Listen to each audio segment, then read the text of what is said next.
Ode share maybe I will be a memo akwaba edeba Adom TV. Jumedie we eye nkranhye sembre. Na me amtidwa mu amede jumedie ho cha me eye wosomfo. Apostle Dr. Nita Kutego. Migiri sa ho ye. Why crowd say oni betu na montio we. Ene so maba mental toughness. Adwemu ahodne.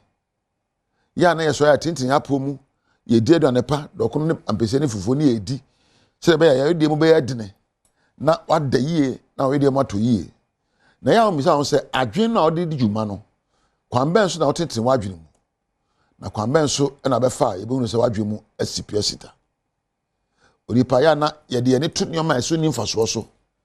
Na agya ne ma se be won mfaso na ya brabo adi yanya. Ade ehu hia wa brabo mu ye wadwen. Onyame bo wo no o ma 3 elements. If ba ko honam body ahono we ena ewu ana ekọ ena ba ko se fe no honhom spirit eye ahome yankopon ne hye omu na eye unipadua ena o spirit na ade bi da mfimfin a ekenya asa na ma mienu we ye fe no soul ana wadwene nse honam beto yie se osusu beto yie no ne nyina so eye wadwene a wodwene entimi de ya me sode a ya me pese me kenya ma adwene na madwene nya hodne na nyansa dokoro madwene mu na mpo me nyansa bebubra sabi adwene a emu oha no emanipadu ya sabi jimi edware no na sunsumu etoba haba na ntam. A weak mind is a weak life. When your mind is weak, because the quality of your mind determines the quality of your life.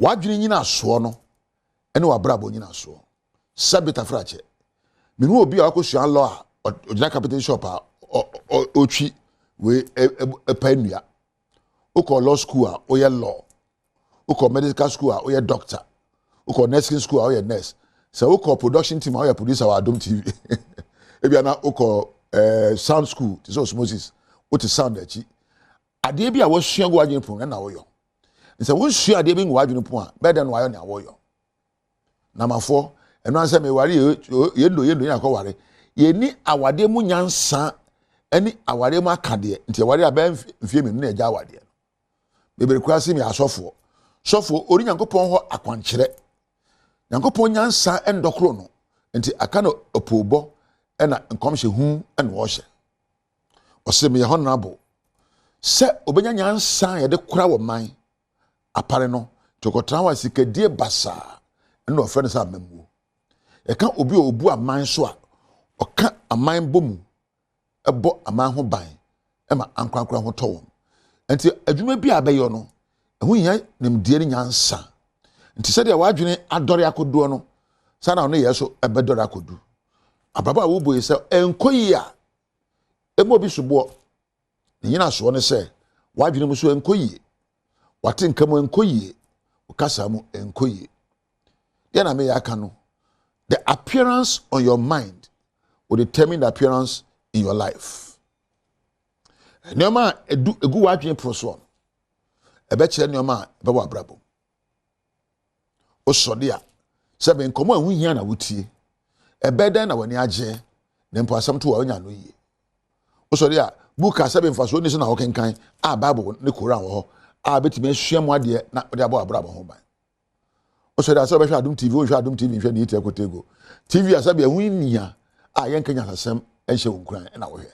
Ebeden na benya nsem wo bekanya wo na bubura. Nema wota ehwe no. Ene tem adwen proso.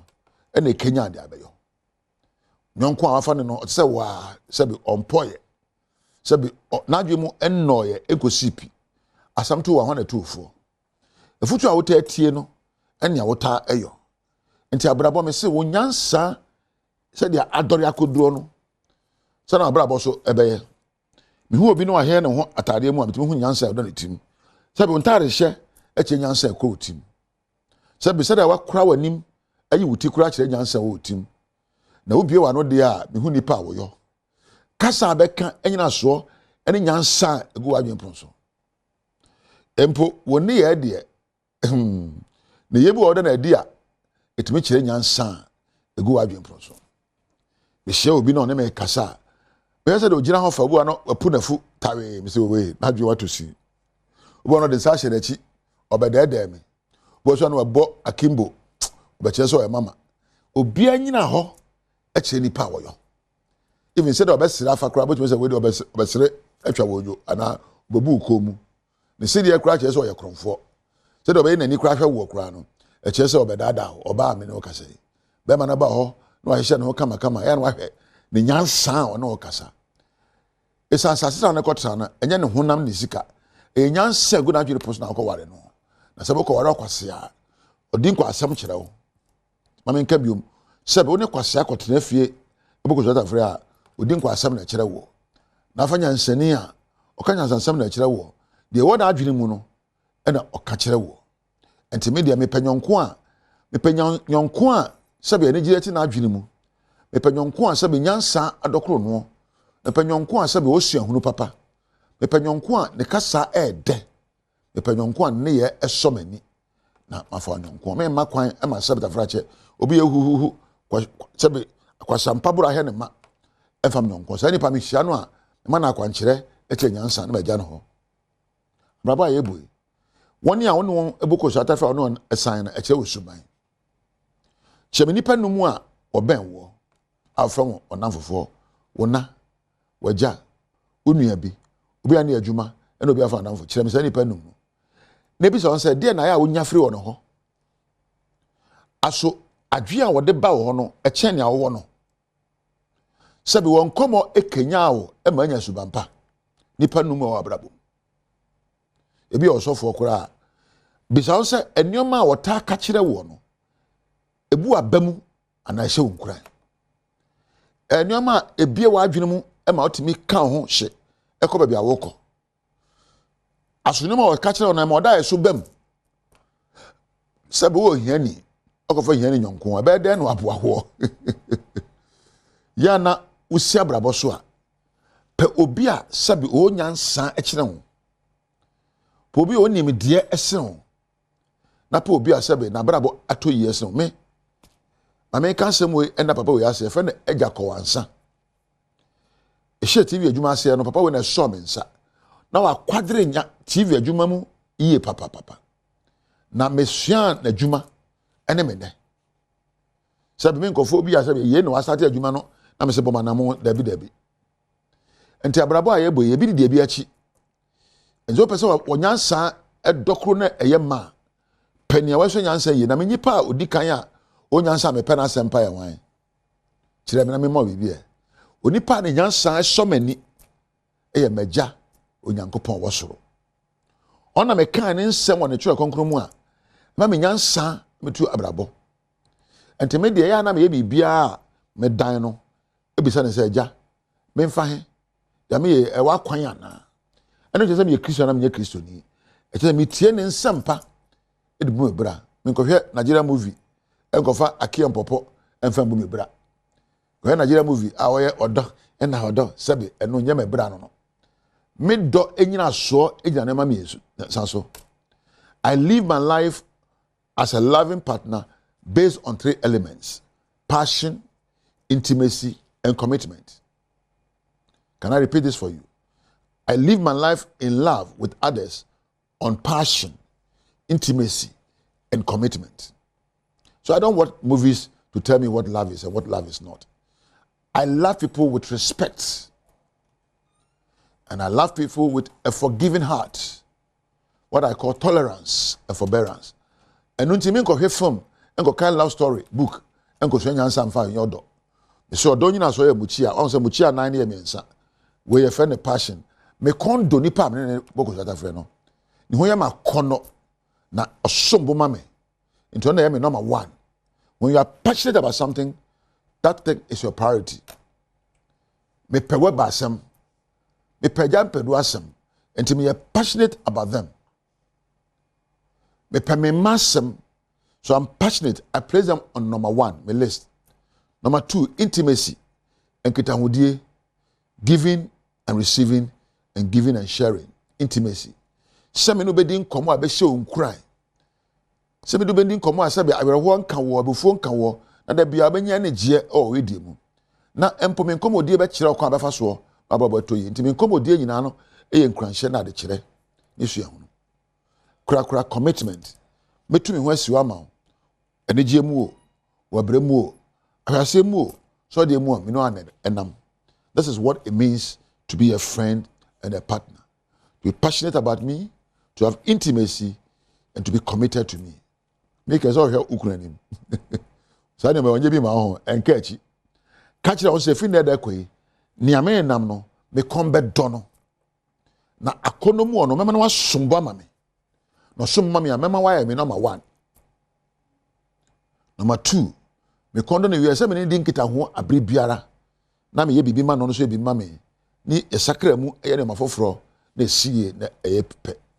To so me nsa metumi ho asiwa ma no ha me oba bi na se me so ade esa adwa mebe se sia why what did di wa hono na se metumi ho asiwa ma wo ye die na awere ho kra na media abrabo ayebu ni gu wadwen proso no ene wo ene me giri se meja bibi gu wadwen proso onyame nhira o onyame nka ho na fa wo na ase ka mo na me fa ma weba frimpon eja mpadu eja Abraham Osmosis Michael ana Adom TV adwumayefo nyina wo show masene na adwumay ba mo ho aha na meja wo na masema ametaka no se woni twedi amponyankopon entena ya mwachi biem samu akwa abado Badom TV Badwam dwumadi so ye da Apostle Dr. ni te kutegwu ase eni nkranchensem de du so ne ye Badwam kase ensam ne ye tojo mu bi ya wo beti ene school for ya wo kosiapon meche University of Ghana so one mo na mu nsensem wo de atodwa wo beti sansem no mu enchiremu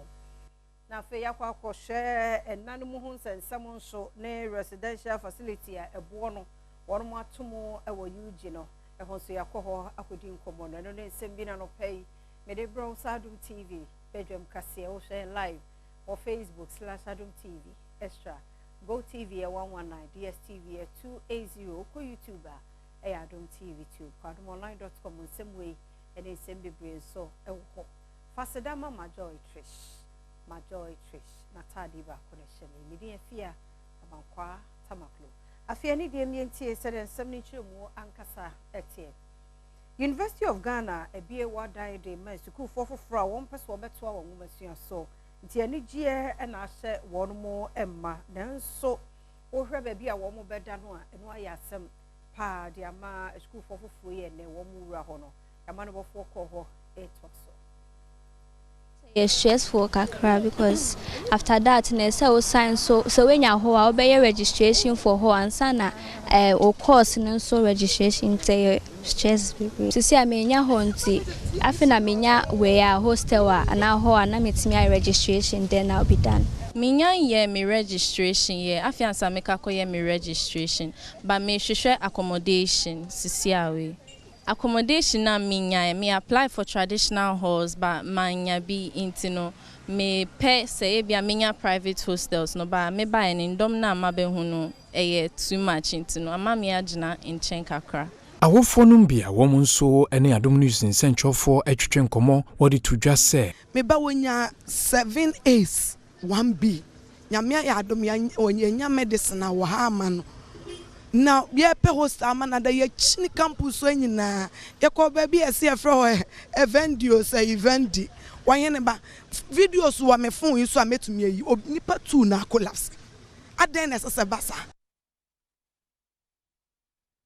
ye guso ye jina University of Ghana Legon a school for ye bia nei wormo e kasa na we no ye campus wa kasa hostel no ene ababeto dwa se bono akosoro school for no ebonyo so kra emunsa Adom TV kase etwaso kana moje no any hono emfata like enye worth it at all, so they should really do something about it. Enye ne kwan so because oshe embebi a omokoda ne ka ene 3,000 no enshada and deserve a surprise no inti say nkola na ba fresher I think say the best thing was omo yen say omo chen na senior seniors ni tiaye no ebia nkola ne omo ntia pe and I say if they want to increase its car they should do something about the whole at least there was some maintenance kaka what I say meka say at least there should have been an information and sana. Because even with what we were paying first, now people were complaining, say, it was true too much. And there should be an information, say maybe on person to answer, but on one cash. Yeah, we are all surprised about it because first no matter it was 2,000, so 1,000 for a semester, but see about 3,000. Yan cash. Many a traditional hall no, miko be so no 3,400. Yen na so how come say 20% increments no abaso just like that. Adom News in Central for your boy Homodin any LSC PRO John Atta I think is too much burdened on the students that we are here. Something should be done about it, and then the SRC has taken its actions to it that for immediate response from management as to how they are going to do about it. Bidding at the Prince Owusu Esidu, Adom News. It was so Nagana National Council of Private Schools and they were bandadano equadu for placement. 1 year a home, the Muslim in it. Manfo akwa tuetua sika na placement na obi kutem na kane administration etwa mu na bi mu tua 5,000 6,000 8,000 and san wanya admission. Oh, evidence. Oh, na wo asema make wo wani ntua eye no kra eye adwama so obia ye den enim fa Mike ikosi abontin na de nkra no kra na omo JSS1 ko interview omo so papa ma ntuetua sika na ye de omo ekọ wa na entini yenyi sa boarding system no emfrim. Even international countries say UK ni US mokra, they don't provide free education covers a boarding status. Ghana a developing country. Inti yem kati yen quote according to our size. Na yesi abana fa ebia the teacher for akatua. Nkonyo abetina so. Awia no dwumadi abedie ni nyina abana fa hoka. Ye pon. Inti so obema oba at the school mu ho a eno de obotom na ye den e kire. Ana se wokoda school mu ho na ade echi na teacher for ni school mu ho a o mechire ade echi nchok ene niema ka de besu ade eni ho a da wokoda school mu no mfa so bi aba so ana enti ba bia ye dro no yen review policy no na policy no encover day student. Adom TV Badwam kase na guso hye na ade hye won kwanta south eye oti mantemu esusu senko wo munya eye military base e wo ho no betumi abo apa na asundwa akoso atena onkro nim. We thank the government for giving us the security, but we want more security around because we don't know what will happen the next day. That's what happened. Since yesterday, everybody has seen go out of the town. The town is empty. Nobody is here. But due to the security who came yesterday, I can see the town is very good. The town is cool. Everything is fine. That's what I can say now. The SC said, if someone classing Pressing on moon working on Munina, but how quantity but Clubhana one and I'm the idea and why. Well, me and one and commission that I say, young family base in Bra. Lay a mom by Bill Montana, and then a bit members with your bow. Say, and me, I'm fat and one book from have the MY. What then you could get well? What then you could get well? What I got to one if you're cool. For every year, and a month for bread, I be no medical video for that my. Pasa Mami bia ko ni nkoda de no munye so ma sa sign asa so munye aba so o mewu o mu ade tine say ye tira buru na we aye de e kan say e pasundie omo abe omo hwe na omo si camp mai wa ha ye wo camp won kwanta kro de we ma san ko se asem yin na bi ensi kro na atre aye kese inti bibi si o bebi kro o ti bebi a won ye de wonti inti ye de asundie na na ye hwehwe ye pasunjie ini mponchio ni yehwehwe onkwanta mansi ani nkwanta man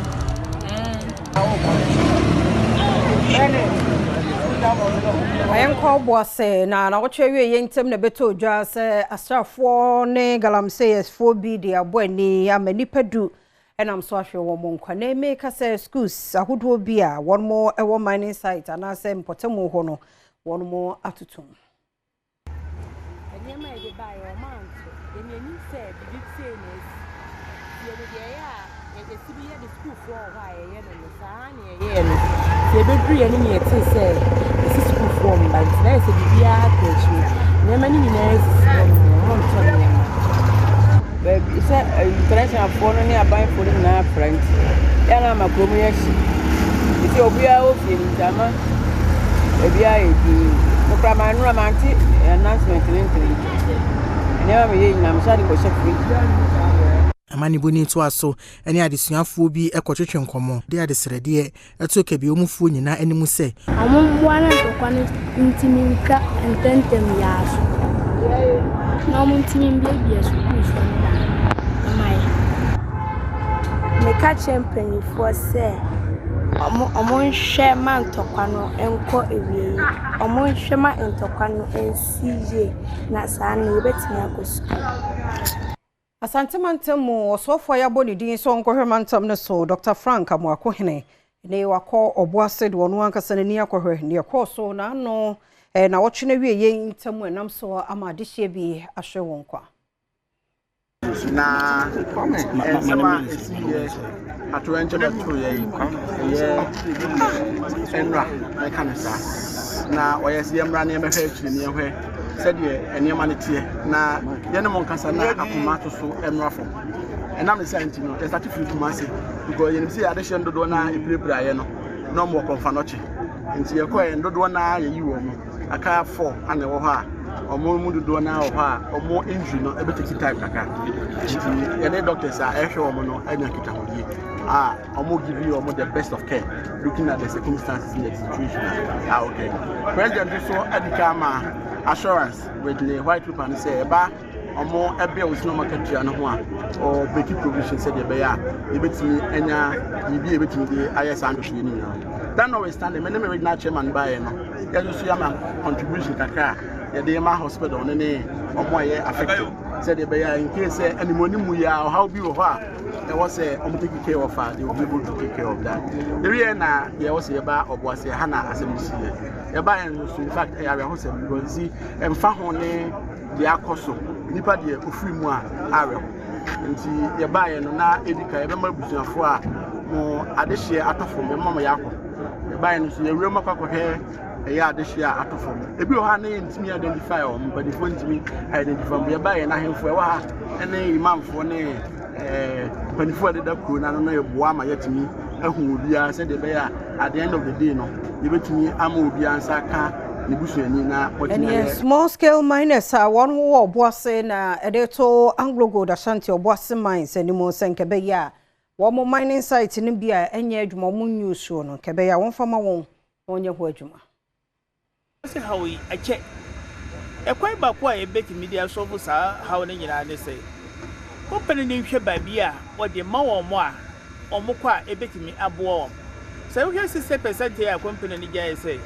wadi ma mira commission na won fama dido na ya lovia mining obosofo nso ni ma lovia mining ye ni ma ya boba rock mining na obosofo enim enti ko mo hwe ba bia rock mining no ewo a ebetimi aboa na mpanyofo ntenase na omo peba bi kakra fama omo ne mfa community mining ama youth ni nyina be kwa akwhye ne se wa nkọ honde ne se wa na waso ade Wadi tudwa se anamontu ya womo hwe nim efi Anglo Gold Ashanti ho no eyade ebeboa pa ama enamfofo eda womo entem no etimi akonenim enti sa bredies no yenhwe se we eye member ana we enye ye member ye sector no na yenim se bibi akoso a enye titiri nso so ye encourage so se AGA company wo hwe na ebi ekoho na womo edim sabio omo adem rasha omo nsem na womo ekọ na ade ni kwan so omo ye no mokọ ye no na won se ni bibi san so ayede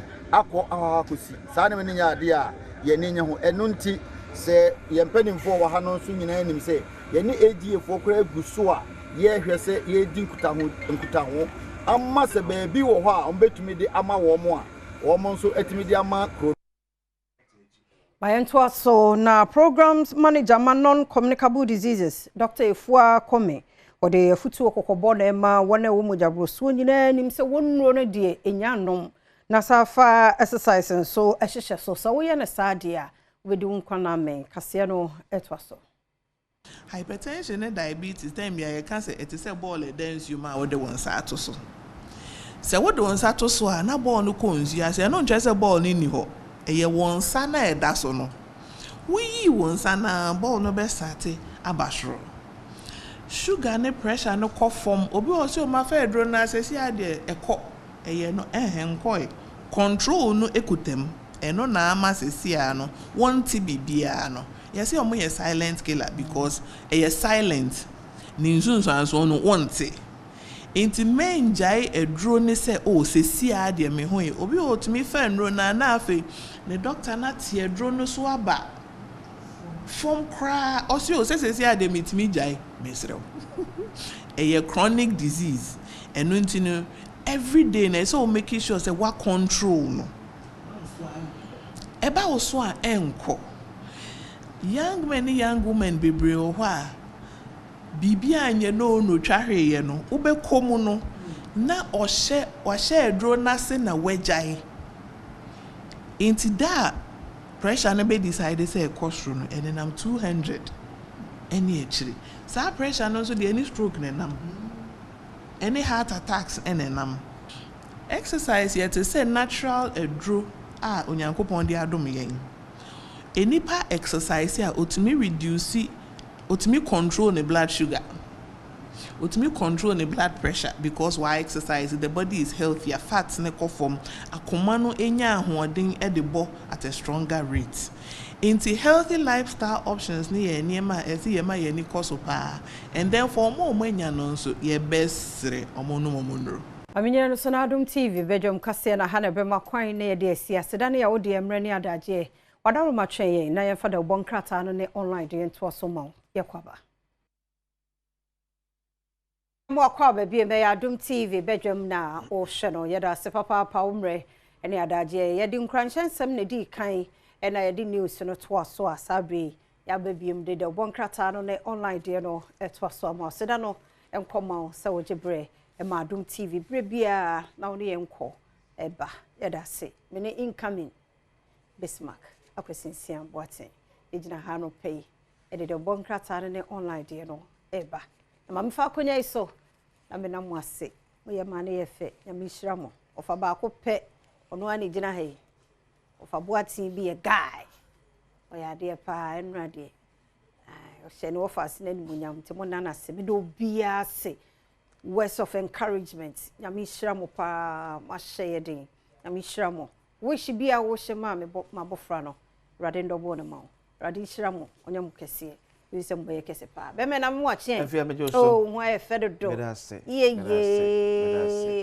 mo e fe pa adaruma abusua no bia ho ye nyame adum bia ho ye a mo so ho ye de oh nese nyame adum se me sori no pa na me honam nyina bibia nyame na me okay a mse urade me da se se ni padua na kwa ni nyina ye adwuma bibia hyehyɛ so kama anti urade na me da na se de nyame ase se na admara kware pasa chi ye biem ne se beto na adwuma so se na 21st to just about 10 days don't worry beba away from January 10 days is be hey and so another 1 month eh January they were too much I didn't hear your best in penny for your salary no so me trend is me may half near 15 January na long the half na so una open sir obi penny sir no if you know a binam dry land sir dry because day Christmas no over spending Christmas expenditure we anymore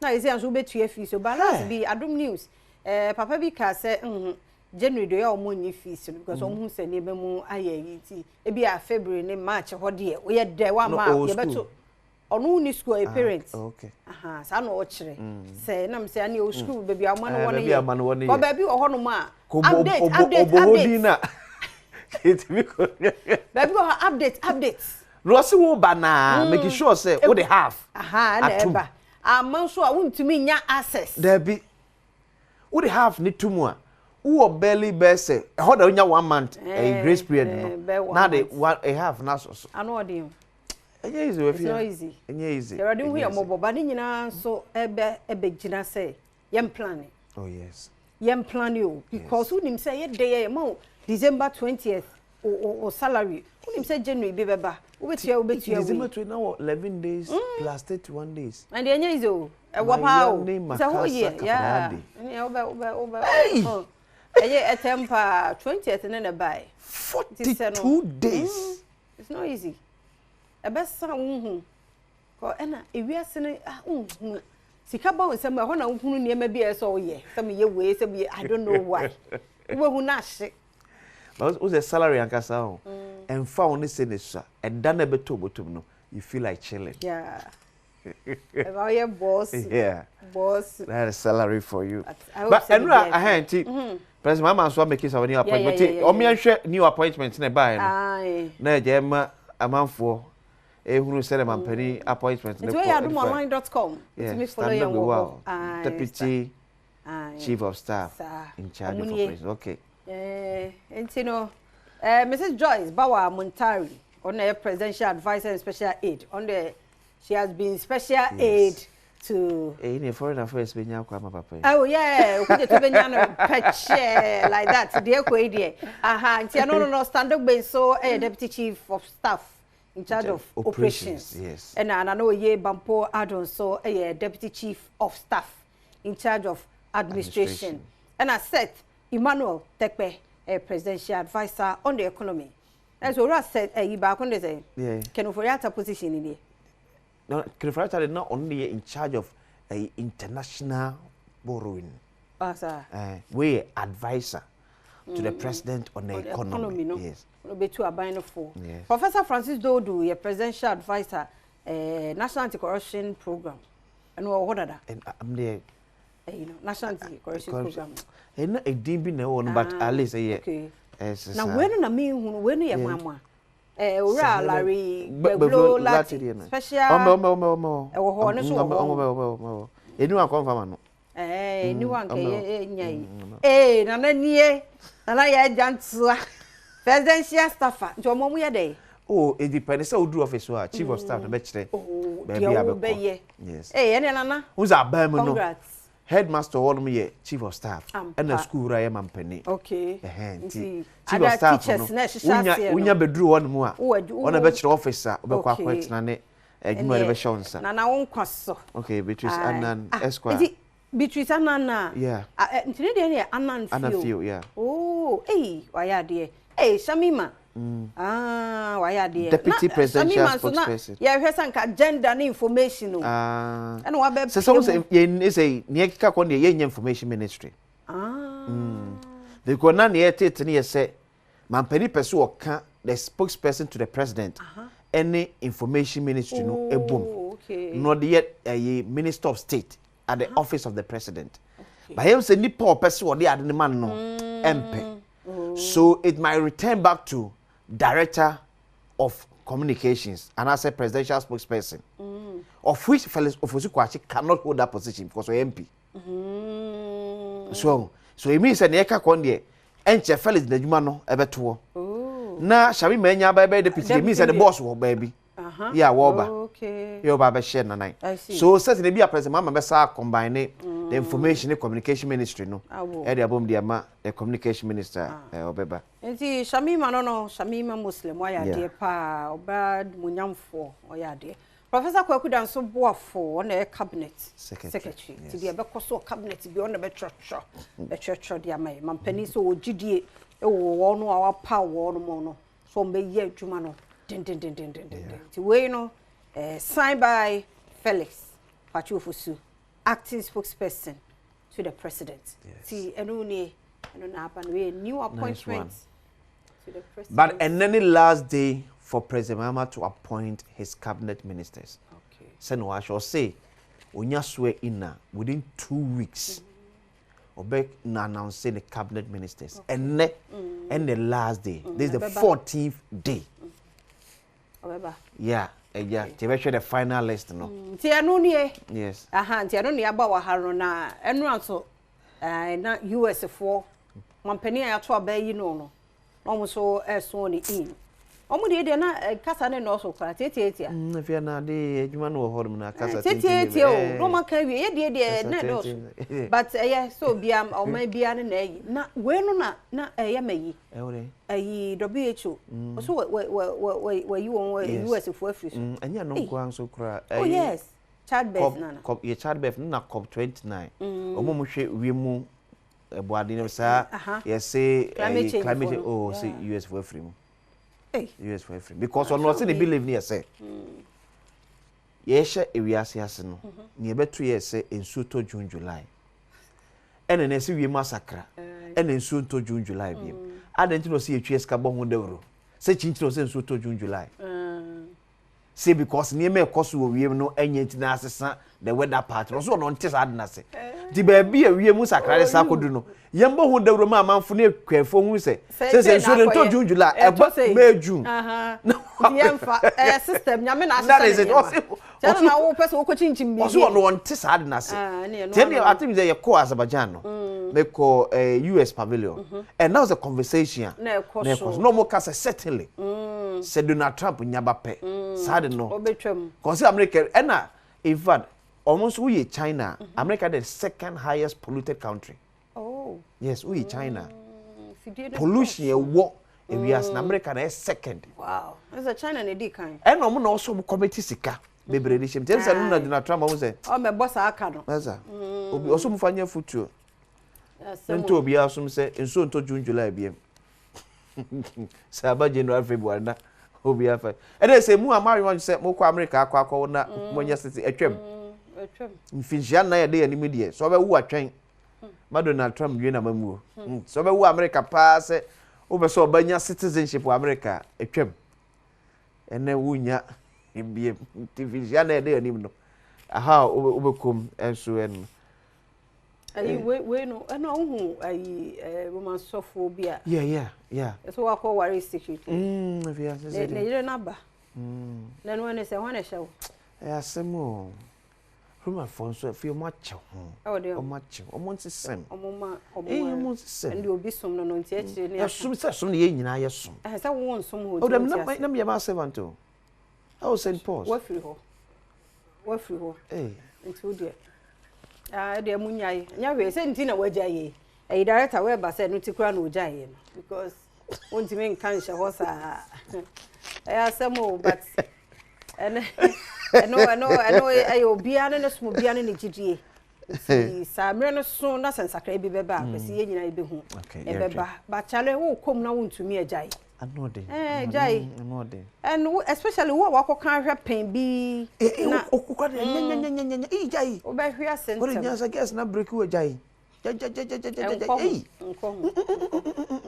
so why ba ku bi na to baby dia and with me akwa kwesi e di hon nyame ade bi oyeye bi aye wonim de ntin so oyeye enti wa so ahwe nko ade nko ba sa won so ahwe de wo nim how feel meti enti no wo de wo ye okay fa ne sa atesem ye keke bia na wuti na wo so ahwe asusu hwe sa ne ma no ma yes so just videos and na be wie na masturbation eno nko ani ade a Bible catch the pass dwane masturbation o hwa ye dey ade no wo mpento wo ko hwa ye dey enhwe wie che masturbation basa koso na wo ye sofo nso a ya wo my father ta follow sports social media then keep you oh sports okay sports na enhwe ma football hwe me ma ne de no nko concentrate well said nyina ya footwear de mama mo minim said e ho chire no wo ho ba wontumi enko try cause enko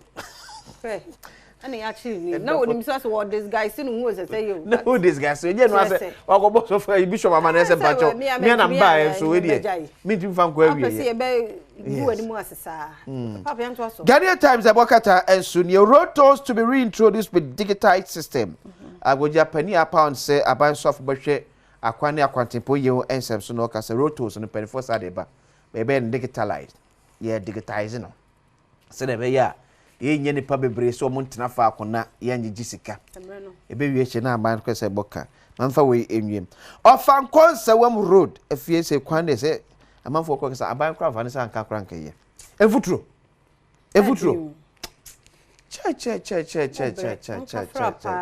Rubber for dear, they be a meko.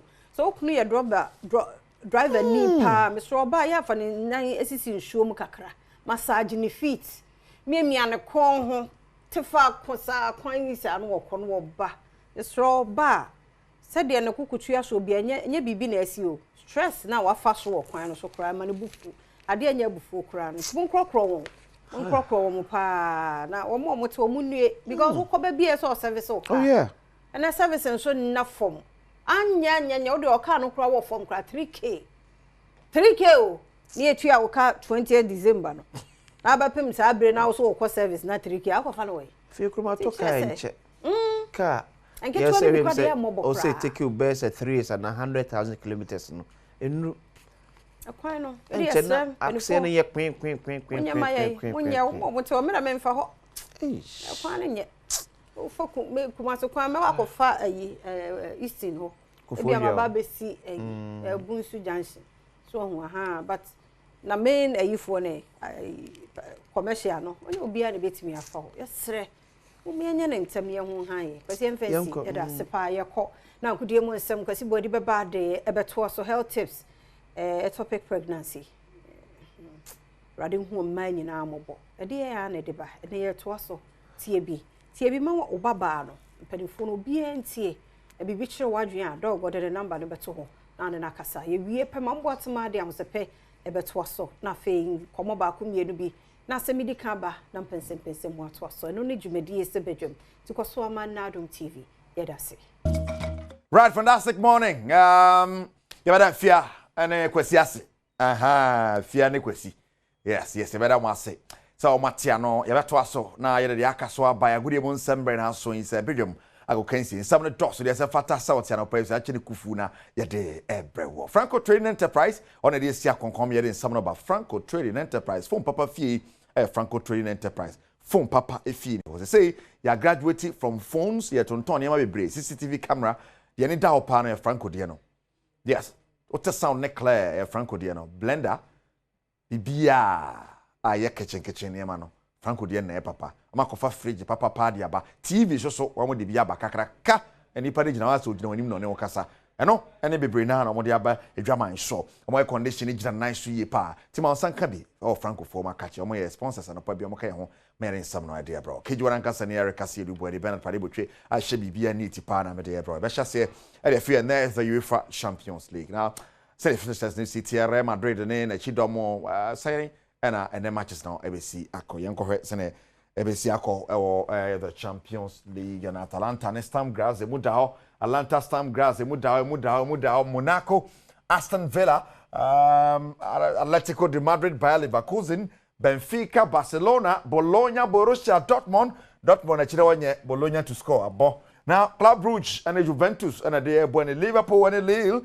na Resta Belgrade ni PSV Edia Bonni Slovan Bratislava omne Stuttgart and na Airbo we the UEFA Champions League fixtures and patron Airbaswa yede Ebrewo enye no pre ekoso no the Europa League chese Europa League so e mo be pa hwese na Europa League fixtures so esi etie in the Europa League mokopie mu ana se kwan bia so no ye hwese na no so nsam ebesi akoba enra in the EPL Chelsea Ejan Nasu Bogumo de Wolves after 5 games and a win the mano along last the battery has ended. Chelsea at the 3 maximum points against Wolves and to say yes boys now ebo homo de pa ye yanko ready across so bridgeness.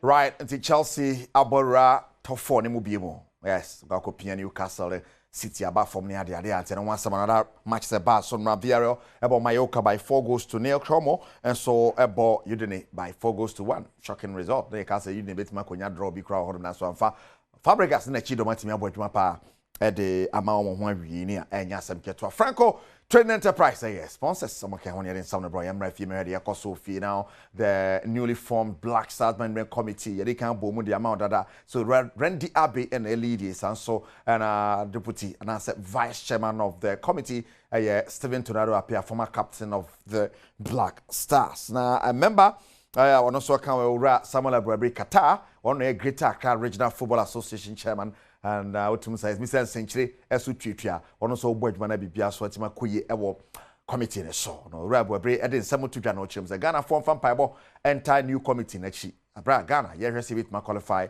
for the World Cup. Oh yeah, Vivian via nyame ne bompa say a president who say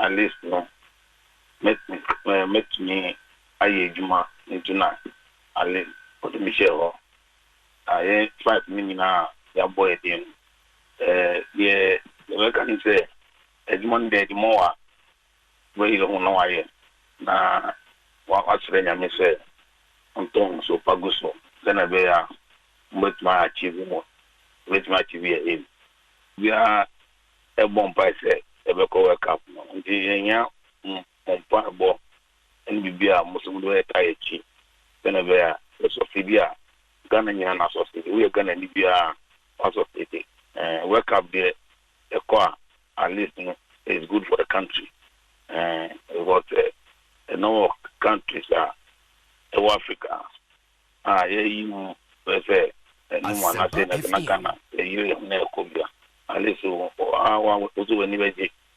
Qatar at least ma energy economically no the bible of mine football here never be blow you know apart from expertise no nyina nya bible taichi na juma ida mayem debit mayem ayeni then we at least with my qualify to the World Cup in the subsequent other tournament. The World Cup no mo first task am first say e was say mo ye ma Ghana for any edge say no ni first task the match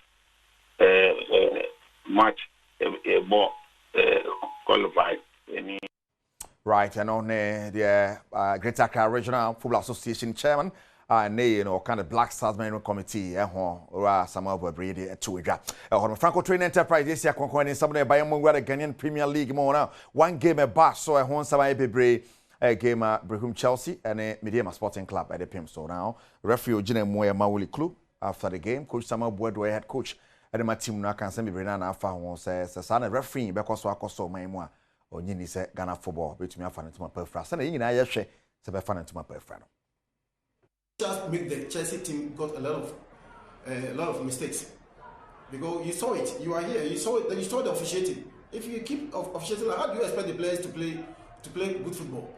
It's really bad. If a player go for ball when there's a penalty, disallow, but opponent when there's no contact, you are right there.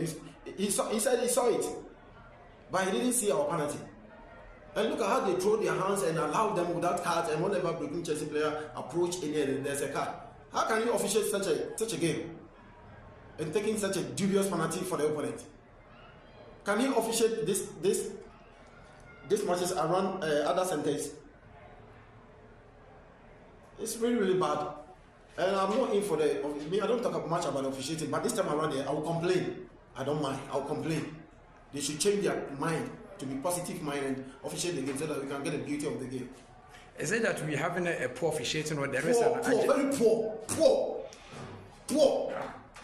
I said poor. What? I said poor.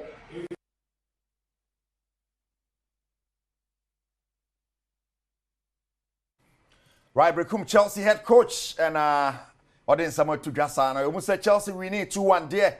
Now so say there be the cost on no dream want to say cry. The mba banana, mon banana wa bread. And nano pay ya can see society there. Asan si super pepe. Me wo the Accra rep for Brehum Chelsea.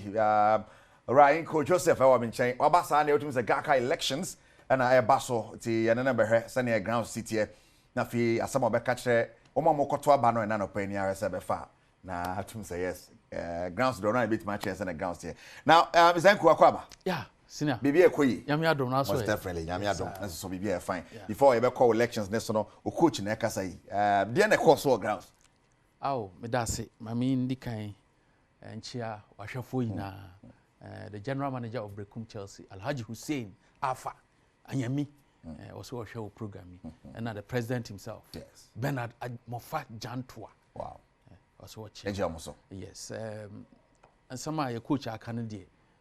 It has to do with the referee. Unfortunately, na me ni breakum. Wow. Nti me pese me kan assembly be. But when you reports? Yes, me reports about send na niam ikoso. So when him say clubs ni ye boka. Yeah. Ye boka pa. Brekum Chelsea Football Club. You're spending not less than 40,000 Ghana cedis in every away match. 40,000? Not less than 40,000 Ghana cedis in every away match. Hotel ebeda. Eduane omedi. Say we need a winning bonus. Fuel a yeto. Ye kani na boma. Until me di kan ball. The general manager Alhaji Hussein Alpha and then Alhaji Ibrahim the president nankasa na oduro safo. The executive chairman kasa Obed Nana Kwame Nketia, the father of the club. Now I spend saying you are spending saying na say you go home. Ye nim say you be consolidate points and na say results I konya wa we no. Na say wo ba be sisi ye home. Na che say coach bi na obeka say but say na me kan na me ni ho. I get you. Me to ase pa na agadia. Obi o ha o hwen no be a first time no election some na agadia. Hina inko de na ekoso ntu a inko de ne ho akwajem. Yo, me da sibio. GACA election. Ghana League Clubs Association. So BT GACA, Ghana League Clubs Association. The welfare body of the clubs. Until Uka Premier League, Division 1, Division 2, Women's Premier League, all the clubs. The mother body. GACA. And I say BBA because na adrumra say entuaba. Yetuaba every 4 years. Na afena 4 years na so 25th of January. And na old administration no time ne beso. Okay. Nti say 23rd no yetuaba. Na yentimi swear in before 25th na bedru. Nti no ne o call president and now call vice and now call him. Me call for Premier Division rep. Okay. On the ESCO? On the ESCO. Okay. On the GACA ESCO. Inti say Bano Premier League na you 18 clubs in the Ghana Premier League. Inti say nya nkofo a na so obi a obetimi agina o manam. Se na be ya ye committee, ESCO meeting. Nyama a high to say na Brekum Chelsea coach. Kan. Yetimi ebetimi table at the ESCO level.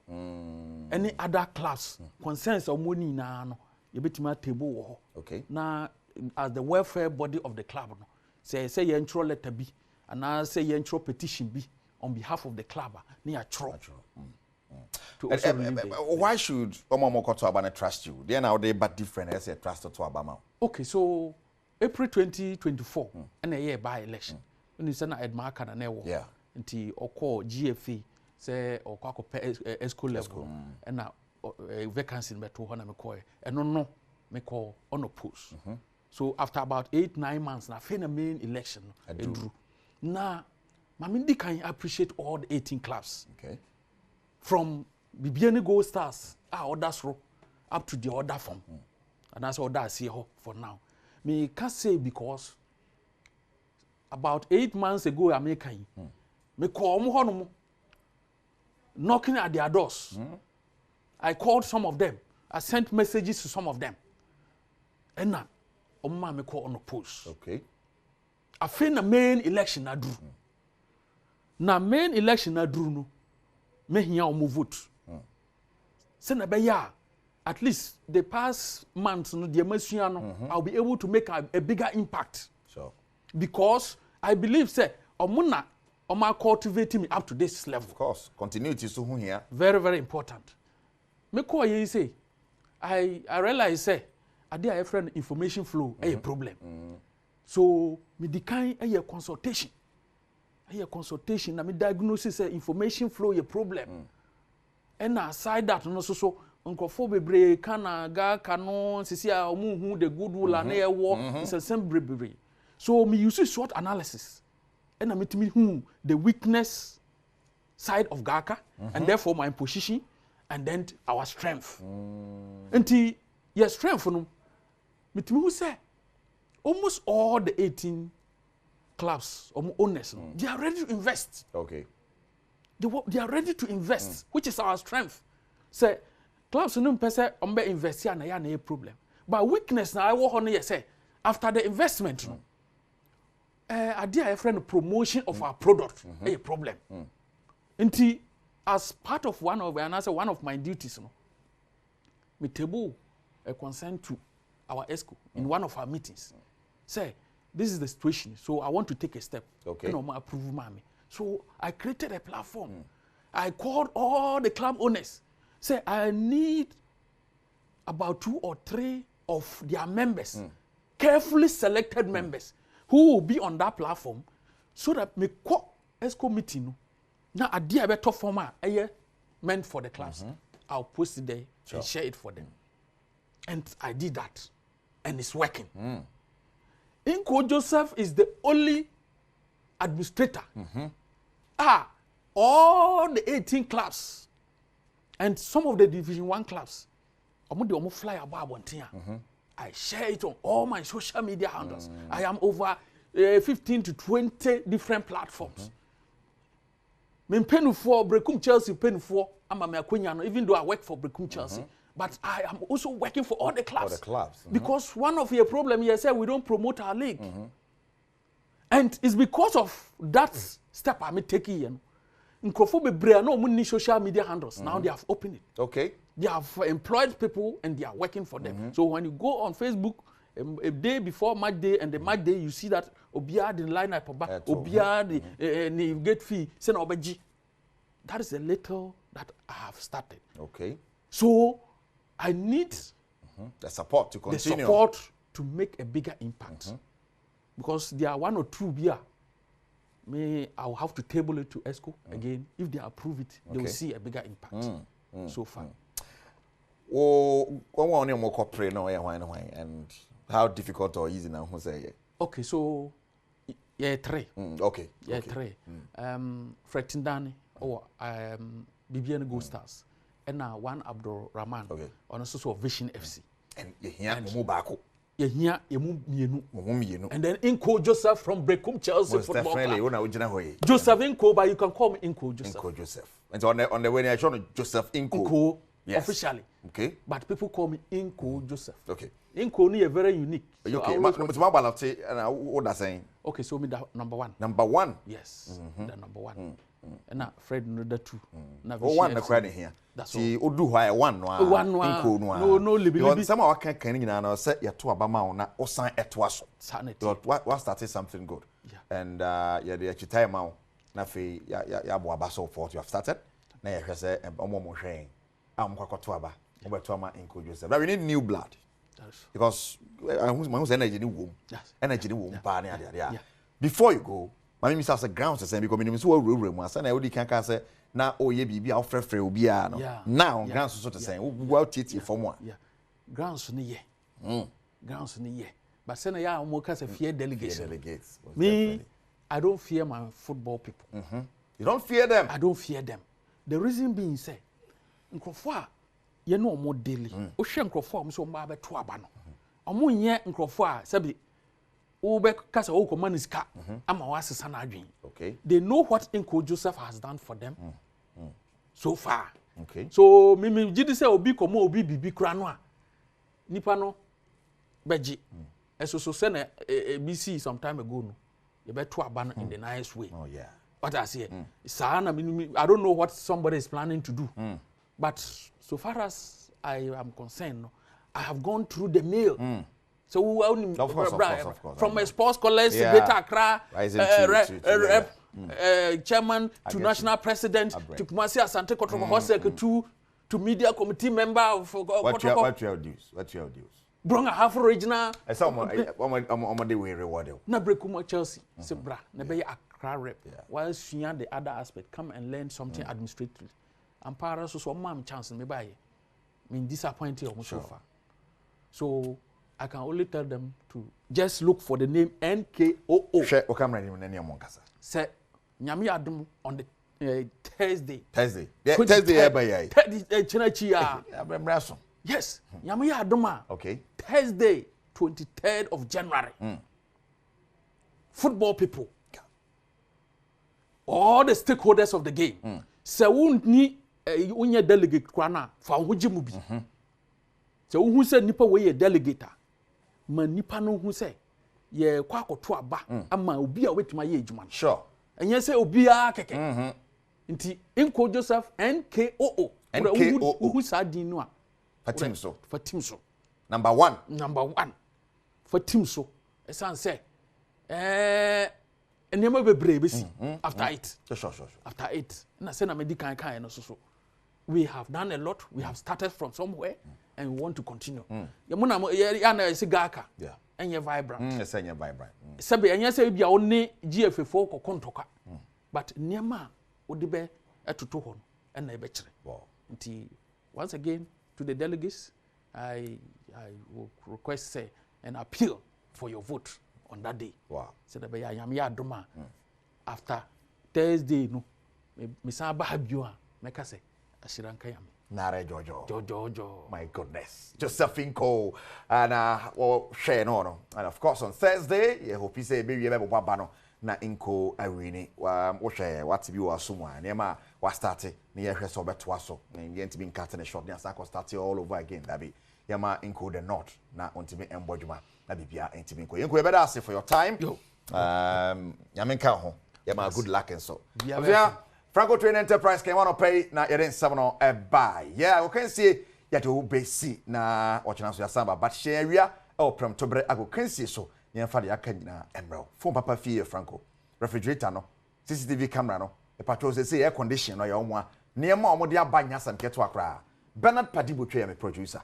Ya na wakai de nankasa kakejwa ne ho. Eric asiedu body ne. Koso he bedwam tabre ye de pomodi wonsam na eto aso wi ade akabeba.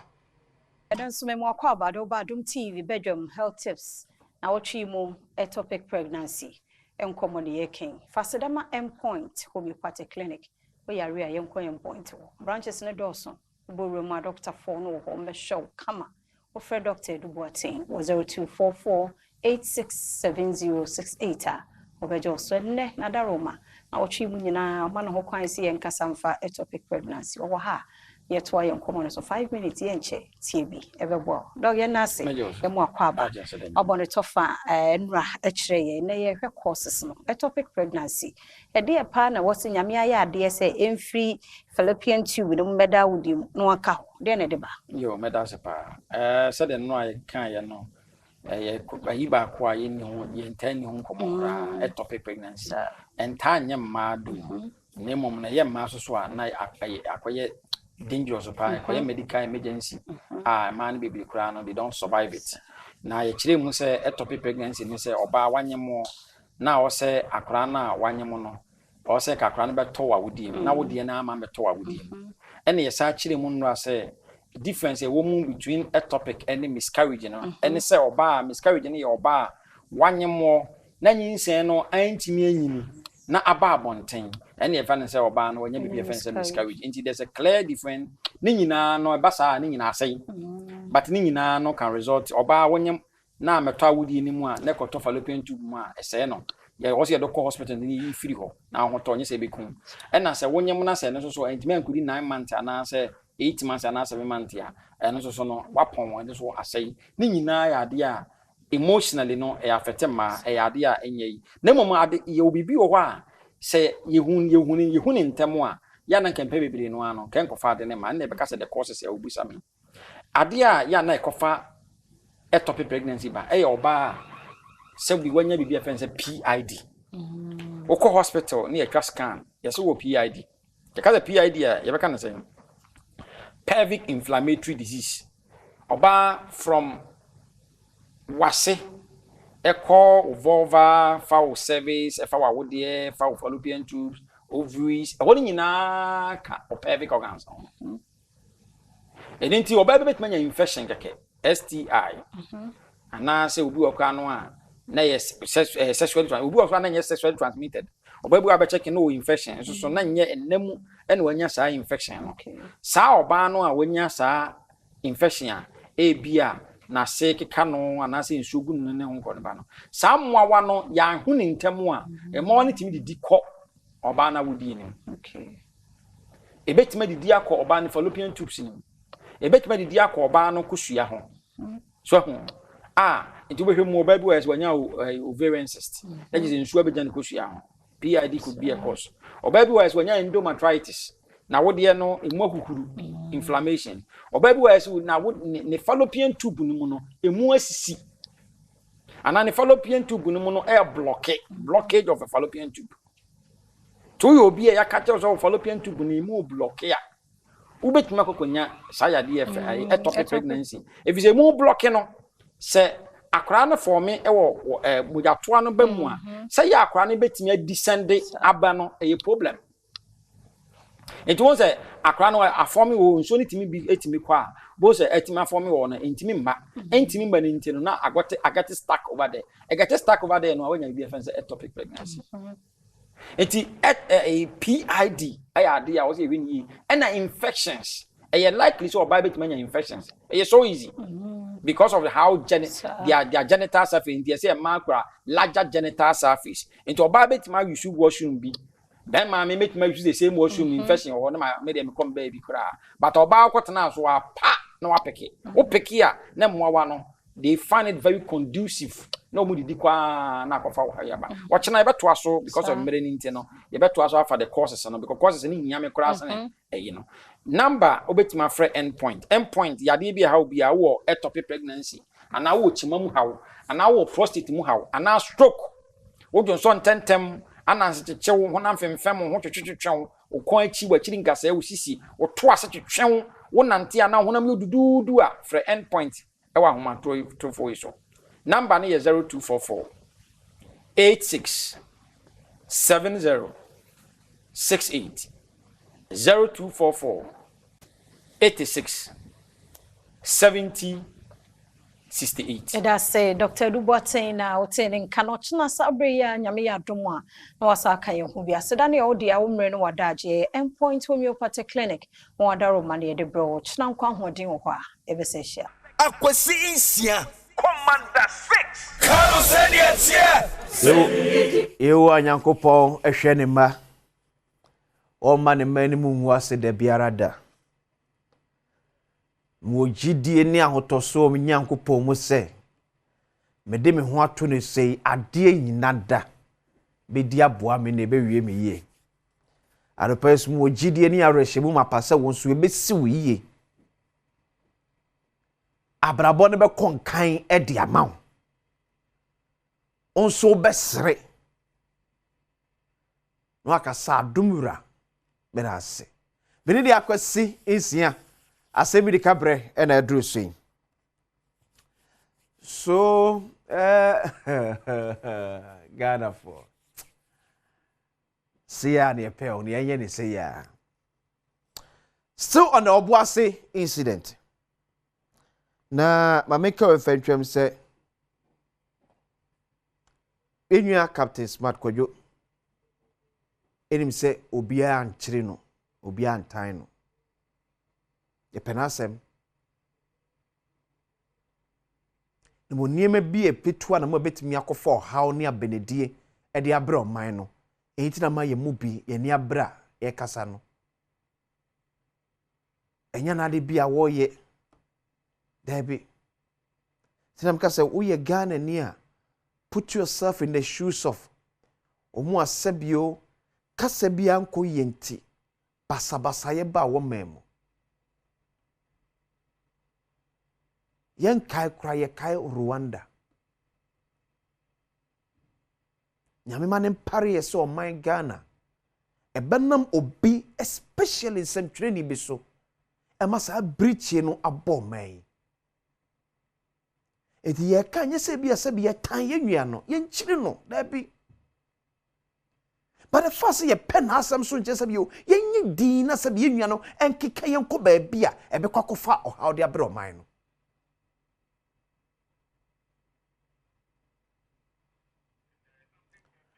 eti ye nyina ye ntu ye hofo nso adafo no na fre ne tu ne fu bi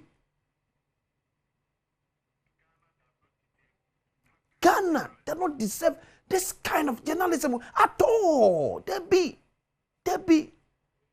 Ye nyina bedum pempenso bi. Let's help shape discourse. discussion na koso na omanfo a ehwe ye omanfo a etie no etimi take informed decision out of it. But Charlie, Emma young Petra TV ni radio so Emma ojamom Emma.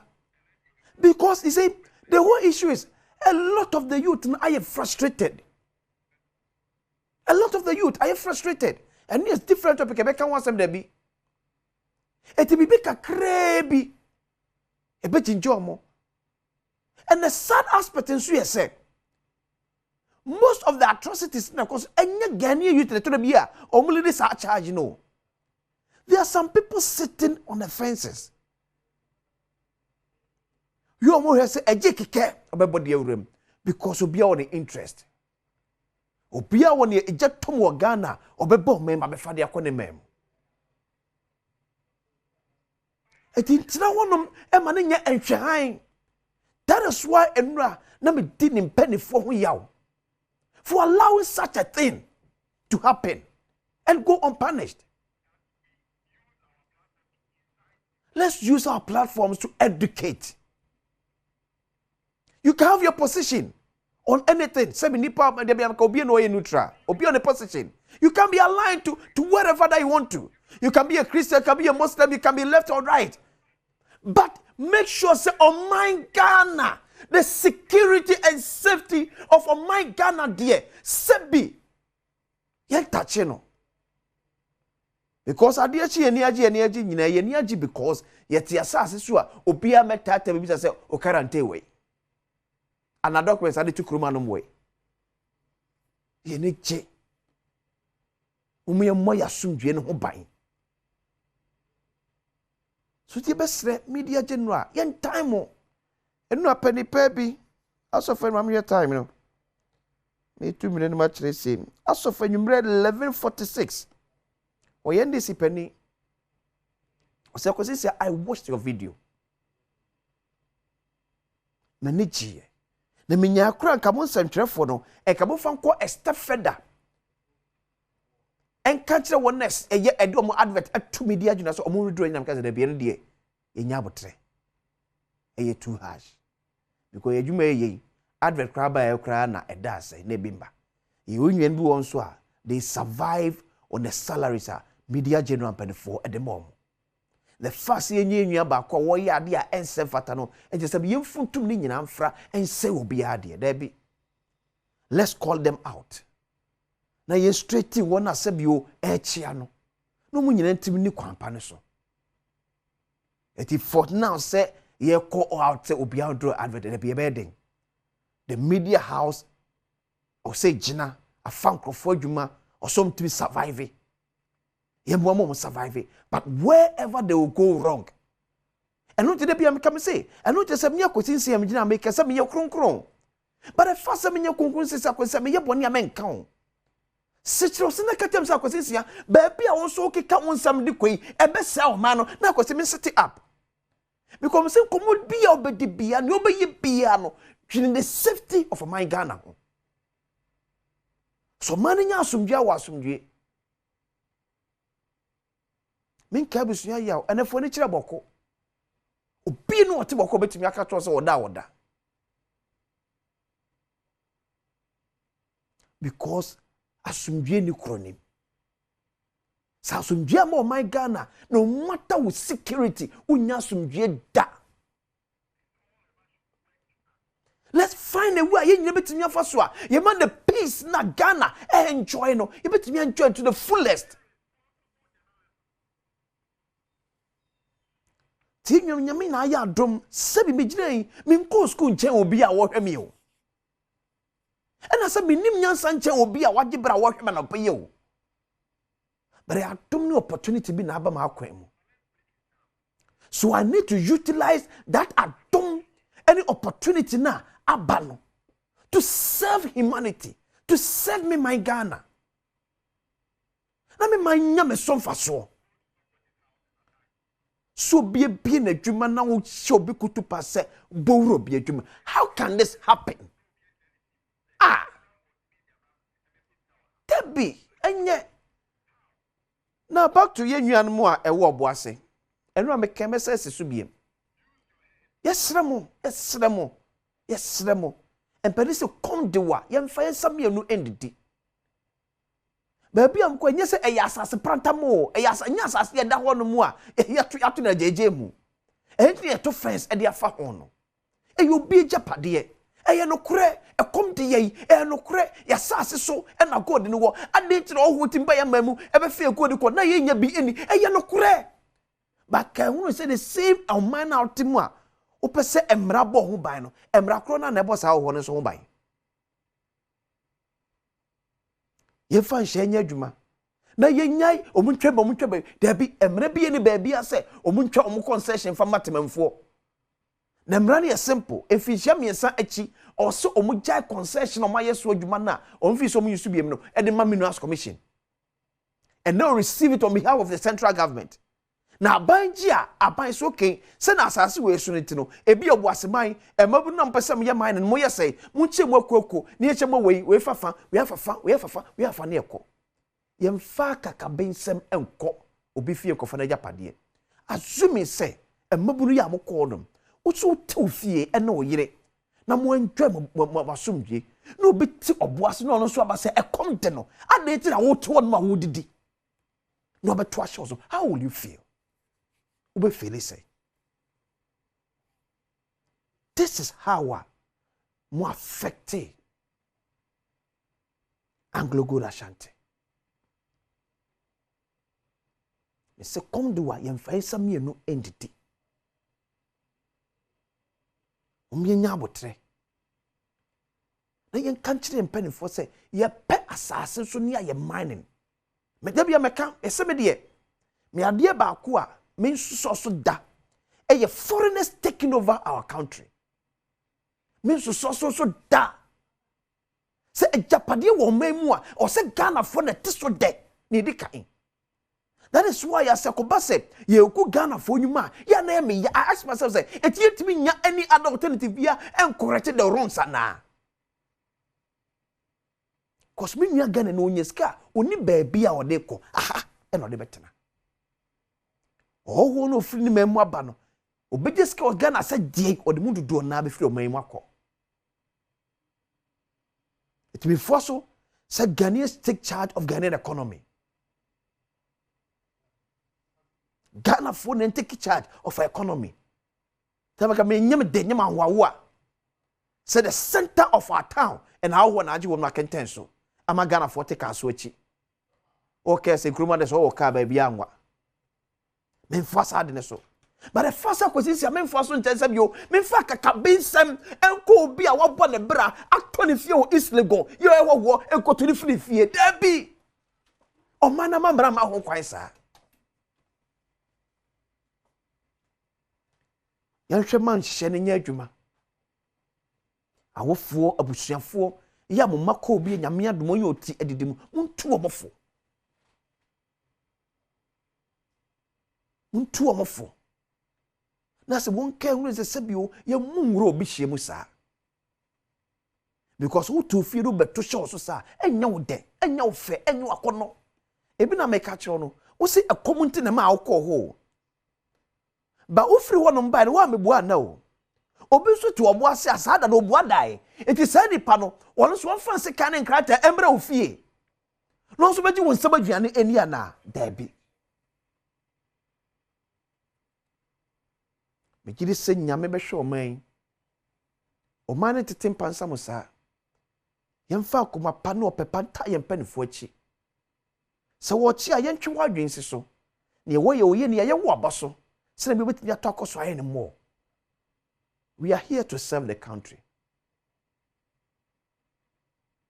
Echefe betimi aye ne yemu ama Ghana ndi na Ghana di a se ne nyina prese be kwa kwotena America no ebe treme mu ye ni age me di akwasensia asebi kene background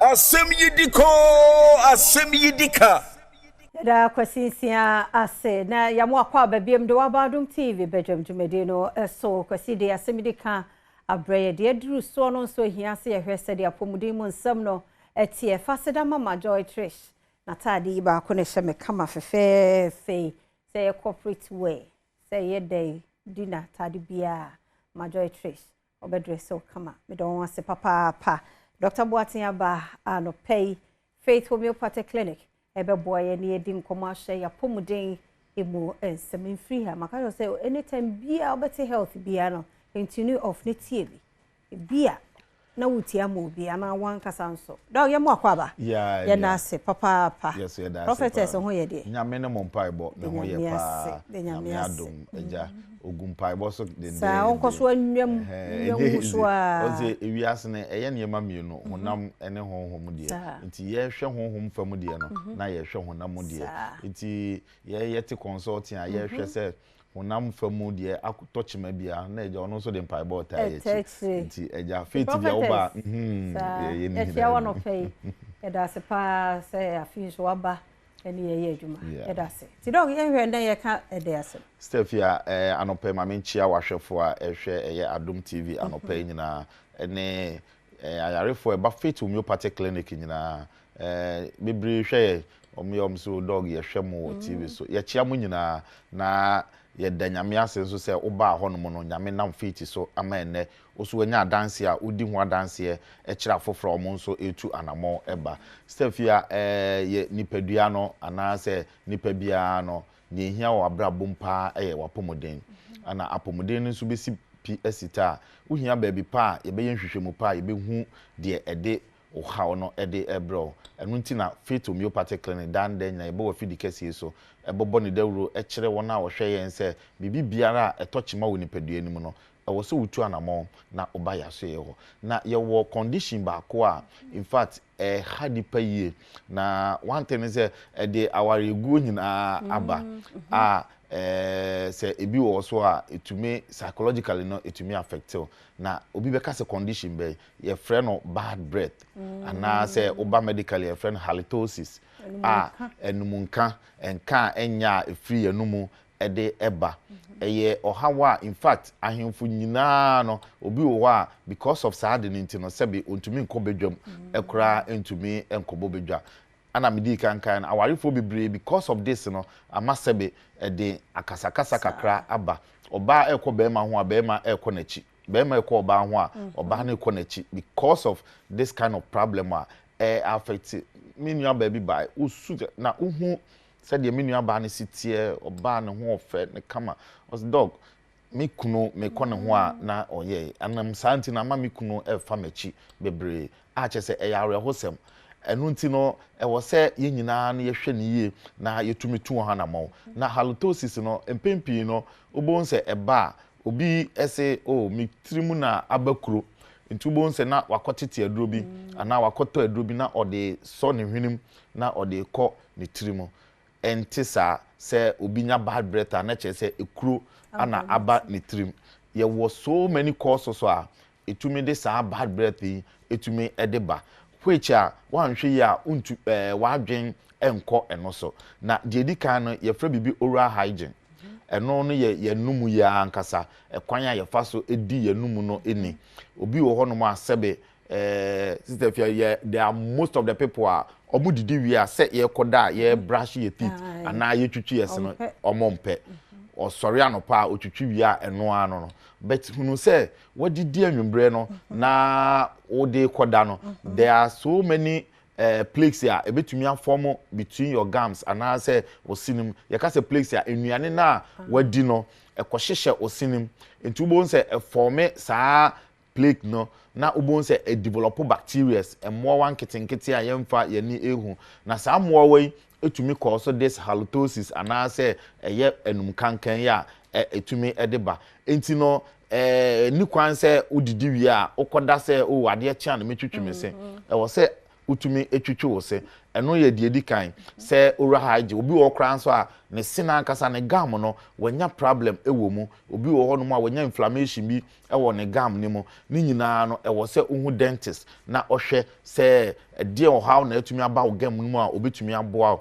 na saa o how we free ho aside oral hygiene no ye wo digestive problems ana se ye yefunu no ye wo niema bi wo ho no mu a etumi emma aduane no se de wo se digest no etumi en digest and eno nso no etumi kofa this bad breath anase enum kankan no etumi de ba ye obi bi te se stomach ulcer betumi ama obi enya enumunka anase duodenal ulcer no nso one of the ulcers no nso betumi akofa aba afi ye frɛ bibi acid reflux eno no ye acid ye wo nipaduanim ana wo ye yefunu ni mo ebi wo wa edoso saa ebi wo wa etumi boba yambo ehonom no ti obi wo wa obo nso onya heartburn ana ne bo no ehyehye no otanya saa symptoms na the probability say ebetumi am wonya bad breath ne nso ewo soro enti eno nso ebetumi akofa this halitosis ana say enumuka no etumi ede abrel afei nso no ye wo bibi te say liver problem obi wo ho a ebia na ne brebo no ana eho atechema na dwumadi e wo se brebo ni di no entumi endi ne ye eba sa eno nso tumi de indigestion eba etumi kofa so many condition ba eno nso betumi develop this halitosis ana say enumuka ye ka ho asem afei obi wo kidney disease a eno nso no ebetumi ede aba eno nti na eho hia se unya saa enkan a ebi kura na eno no kura na eba no ebo nka ye se adekese bi wo a ebia ekoso woni paduani mu a wo se wo ma wa adwen ba so enti ema wa adwen kɔ wanum na enka na ba mu no kɔ hospital na yenye hwehwemu ehu se edien na ekoso a ema enumka ne ba no se de me bobɔ so enema we ya me bobɔ so nyina no etumi ekofa ba se sebe unya kidney problem na ema wanum mo eba enka na wantumi ankɔ hwɛ a edimu a etumi kofa saa major problem etumi ede eba afei ye wo other conditions bibi te say diabetes obi wo wa onya diabetes a eno nso no etumi kofa enumuka etumi ede bre no enti ewo se saa niema we nyina no se unhu se unya this kind of bad breath na ewo se otu anamon eno ti na faith homeopathic clinic yes se wo ba ye ho no mo a ye hwe eye holistic approach to your condition sebe wanum na abanka enye eno nkwa na ye hwe nipadua ni nyina as a whole na ya hwe adekora ekofa saa oha we nyina aba na yatumi aboa etu ase enti ne ye tu de ede enumuka na ba no na eboa ma wanum nka no enso efiri honom enti wo hwe yen utie yen ebia wo saa problem enu nti no ede wo ha bebre ede abrel enu nti no sebe ama wukunu jaw ama wo yiri jaw mesro memma orenho bomodian so betu anamon e de aba wona aba na odi sa problem we nyina aba no nyame na mfeti so ene odi adanse e bia enye no nko a wo problem stomach ulcer wo e bia arthritis usisi no eye wo ya wonante kakra bi na emu hyehyew feti se fabra na yemoa e bia wo eniyare wo hwe ade a unhu ne yie ebia wo hwe light na ayete se rainbow bi aforme wo so obi wo ho a wo hwe ade na ni apron nsuo na afei ekeka no ehyehye no faith se fabra ya so ye ho no na yemoa wada aduro so ache ewo yare bi ho wanomo a still a yare no kwa na ekosoro bra faith na yemfa ya fidie no enhwehwe ni paduanim na yenhu ade kropoti a enu nti no yare no wo ho a wonu madu na still a no enko na yemoa na yentumi enyu mfrim bra na yemfa wonko detoxification machine a eno betwe toxic substances a ewo ni paduanim nyina afri honomo afei uba so a ye wo fat burner machine a eno nso no ye nam so ede twe fat anasra de bia eba ye ni paduanim ema ni nyina no afri honomo na utumi enya wahoto mesrew fa ye number no na frɛ yɛn na bomodi aso obitu anamon na waba yeso ye honomo ye number no eye 0547 578494 0547 578494 oba Accra hanomo a ye wo eye Santa Maria eye Abuya Junction baby a wo de osi Abuya Junction wa abonsi signboard si ho Kumasi nso ye wo ahenema kokoben eye 18 mu honomo a afei Koforidua nso no uduwa ye wo Pole Junction ana afei Takrade ye wo Anaje police station wa je send the police station no ana Bogoso nso no ye wo Old Aseda eye Boga Bronsa na wo station wo na chi honomo a ubohu Faith Homeopathic Clinic ewo ho se ye di adwuma mesrew yare biara atani paduanu ache no fabra ya so ye ho na ye moa na yentu yare no ase emfi ho. The number ni biemu ni 0540710940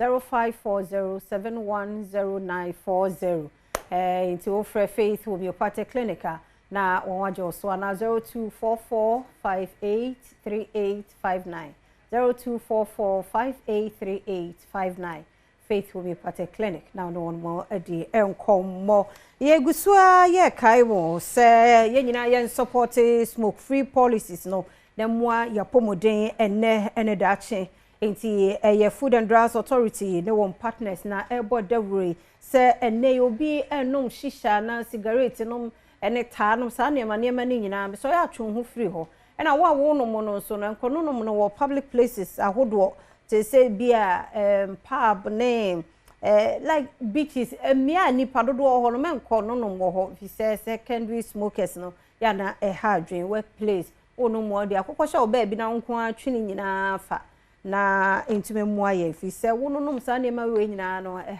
ni pedua no eno ti na yebo sa dawre enti hya so sa wa wono nom no eno nom no ba bia sa keke nti sa mra no ho ye betumi so acho ye nyina ye ni so na ye mo ye hu ban ye titu ye ni pedua yi FDA ne won partners na de kokobo we emo bia medi afia amankwa tamaklomambo atima ye crowd de ahosepe etwaso ya ma nyina kwa babiem emfa emra bedwam dwumade so pese bubre na edu social bre na wotwe abo apa ho sema enkro 9 minutes after 8 happy birthday confirma yaka 7 year Benduka ya wo Angel FM Ben, today is your birthday. I wish you all the best. Nyakopon won shira na onyo kese oma wakuma so ade emremu emfa emma nyame adom koso enye kese ewo so sa. So once again, happy birthday to Ben the Duka.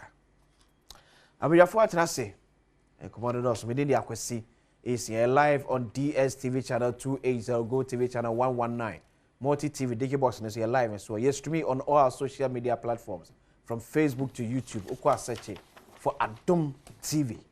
Adom TV. Share streaming on for comments to us here. Your Virginia can Eddie Ama. Honorable Samuel pay a former MP for Ayensuano constituency in the Eastern region. Della Edem, a member of the NDC National Communications Team. Honorable Cordia. Nyamiadomoko mini na wotren. Yes. Ayensuano fuchiao. Edi onso. Me je say na watching what's the course for Ayensuano. Kota. Sand winners that make illegal sand winners. How I do know consistency. Mutuma kase ye can factors are a can March 2020 Milusumi election say now I was fighting the illegal sand winners.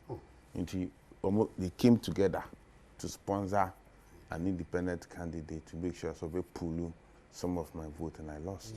And almost sponsor the NDC candidate in 2020 so against me. Now I want somebody say sand winners and to about Ayensuano. The Ayensuano for now and I do na illegal sand winners na peasant farmers. Yeah. About 80 to 90% of the people of Ayensuano are peasant farmers. Nti farmer na da no ni akopia the crops ni nyina gunchen ni ya hippie sand no and I do know na start no mutu anwa no na wo kwa the langards and the ko to ba tutu ya na dwene san tie ku afunu ntumi nko afunu ma na dwono nti na ne am ne say ya na ma free police commander betumi free regional commander divisional commanders betumi organize army na ya akọ ne akopam won nti na they were not finding it so easy. They say me fi ho na be wholesale afi ni aba ne say o free police ni a omba o free district commander omba. He said what ba they paved their way through. They bribe everybody on their way to get to the pit. Ahemfo, police for. Nti ekoba sa na idea mekuafo. Na eno ba ko na esi ewo krabwa. Yeah. And youth ni say eh yentumi trans na makodro me brofrefu unse ye ho no popo farming yipa. Na anadwu ya ko tu popo ni nyina to agu ni atu anwan ne edeko. Afei de omo de asi cocoa farmers so be ya two cocoa ni nyina. The last time and so me kumema and about this time with the prison. Because me kwa na obi abe plantain farm oil palm plantation no nyesa abefu kitwa ye abeni nyina fact and ye twa nwa ntimi share me car mu na me pick me pump action na me driver na gifi me nsem uhu a e ka wo koma nti e na krabafo youth ni se no omo nti ase omo ye demonstration na langas no ebie etuo egu omo so they killed 2 and wounded several others and information amenya they say ochehene that youth na accuse ko ta hene okay krebe say ono ye behind of that particular sand-winning activities now ekos what that enclave no nti omo demonstrate against ohene no nti ampanso ohene no langas awon no ohene nam no ebi na ebi fire na ma te say abetu ohene na adeso na utu ohene na adeso what happens be sequence in there because na am be call me kwada ho anadwi former tipper trucks na yaduma sa amade ache so what happens police fo abegu krabwa and when they come surprisingly IGP Ekufu Dampale say we tie me a doctor me srew ubehu na police fo protect land guards against the indigens against the peasant farmers against harmless farmers very sad Chese ya bo youth back to you farmer o no we go no on the spot moja pram no na youth no so far cutlasses and they chase the person who shot na omu twitwa no na police fu jeep no police vehicle no a pick land guard no at to police jeep no dey rush to hospital no moja youth no that no pray if you could do hospital in Tamanka and this is what we are seeing in Ayensuano. Nano na ya adwagiri ye kum nipa 3 wa adwagiri ya nchire obia nano na ye suaba ye kum nipa 2 wa suaba ya nchire obia nano na ya numa papam wo su ohene there's obia kise manso bia ni ahinsi no ho obi du ho se ya mebo mama ne ansan de yesi hini nti obi atuo youth ba ko no na ohene si ne ko ho ne kokoso boom tam died on the spot ya nchire obia Mr. President Mahama, Mr. Honorable Rashid Papu, the Minister of Interior designate. What me sha yin so for no hu yamobo. Sabi anyamwa. Sabi ye nipa 200 years ago, ni ye nananom fi akuapem, ebi fi ningo, ebi fi pram, ebi fi adan, ebi fi nkran, ebi fi Togo. You see, the people of Ayensuano no, ye mistribe. Ebi ye Togolese originated Eves. Ni great grandfather. And the one if grandfather to Ayensuano. Na the grandfather also one the father.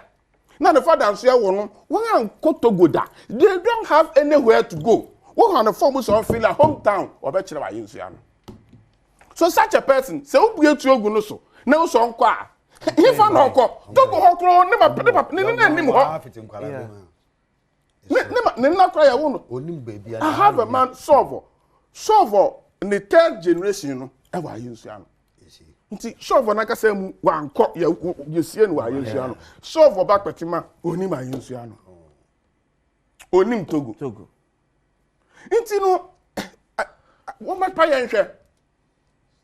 Se wo kumni pa asab death amaka kire shooting si yan chi ni pa ba ko pekura. Honorable Rashid Pepu.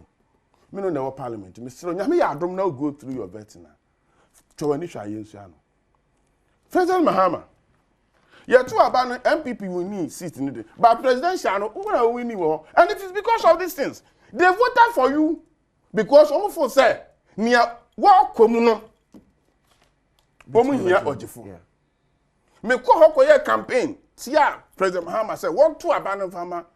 But independent be catch me point blank say honorable yan de po obia ya to abama na yan insase a wo je anwetu a what say yan ma wo bo wontu okun won a yan nyojefo no oba beje yan and indeed so ya to abana President Mahama wuni wa Ayensuano dia na say Ayensuano no fo no wa fo say ono no ye wonjefu a obetumi eje won nti yesre no ano pay me yusu Adom FM platform you. Entwa mu ye. Ni aya tutuo mani we 2020 elections no. Wa set committees won hwehwem. Iti ne wobo no tuo wa ado agiri. Ah, wonga nchiro obia. Wobo no tuo wa ya akokɔ. Yeah. Wonga nchiro obia ni wokum no wanuma papam na nsia enu afe eni busuma sia. Ne na nsan so wonga kum obi e wo kota kraboa. Ne wokum nipa ba no wokum won wasu aba. At least yan nchiro obi mpo ne yan investigate is ye ko investigate na nso twi. Ah, make away nam dey aba end. Abranti bi a oye brodifu abrobe wawie Jesus. Na ne papa ne mama de na besu adwuma won san mote ya akoko. Na abranti ni say, my parents are poor. Womu ni sikanti. Ma ye brofri fu. Na otel brofri na wanya bi de akọ adwuma. Na ne mama friend wo adwuma mu won san mo, ni some ya akoko is about 5 minutes drive. Ne mama friend wo adwuma mu say, apprentice o.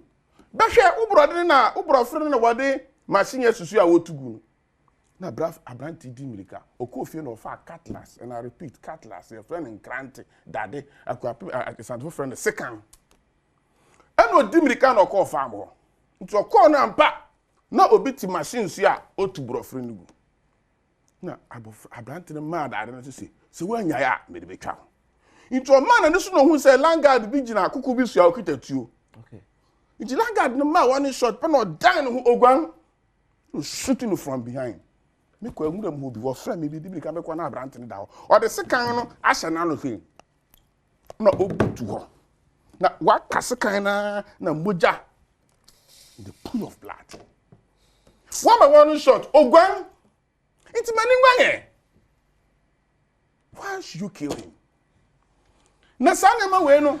Me ye MP me bo hoda huri sa ya nyoji obi amaji yen. Yesra abanga wa be ise onto na nsu ayensu ano wo investigate ya me oba me nkyenya bet mama clue minim ni akoso no nanso wan fra ya mu bi bati oro samai pe say enyire ye nyuma sem there's some big hand there are paramount chiefs behind these killings see how the fuba ye bebo din one chief no investigate those who are behind these killings.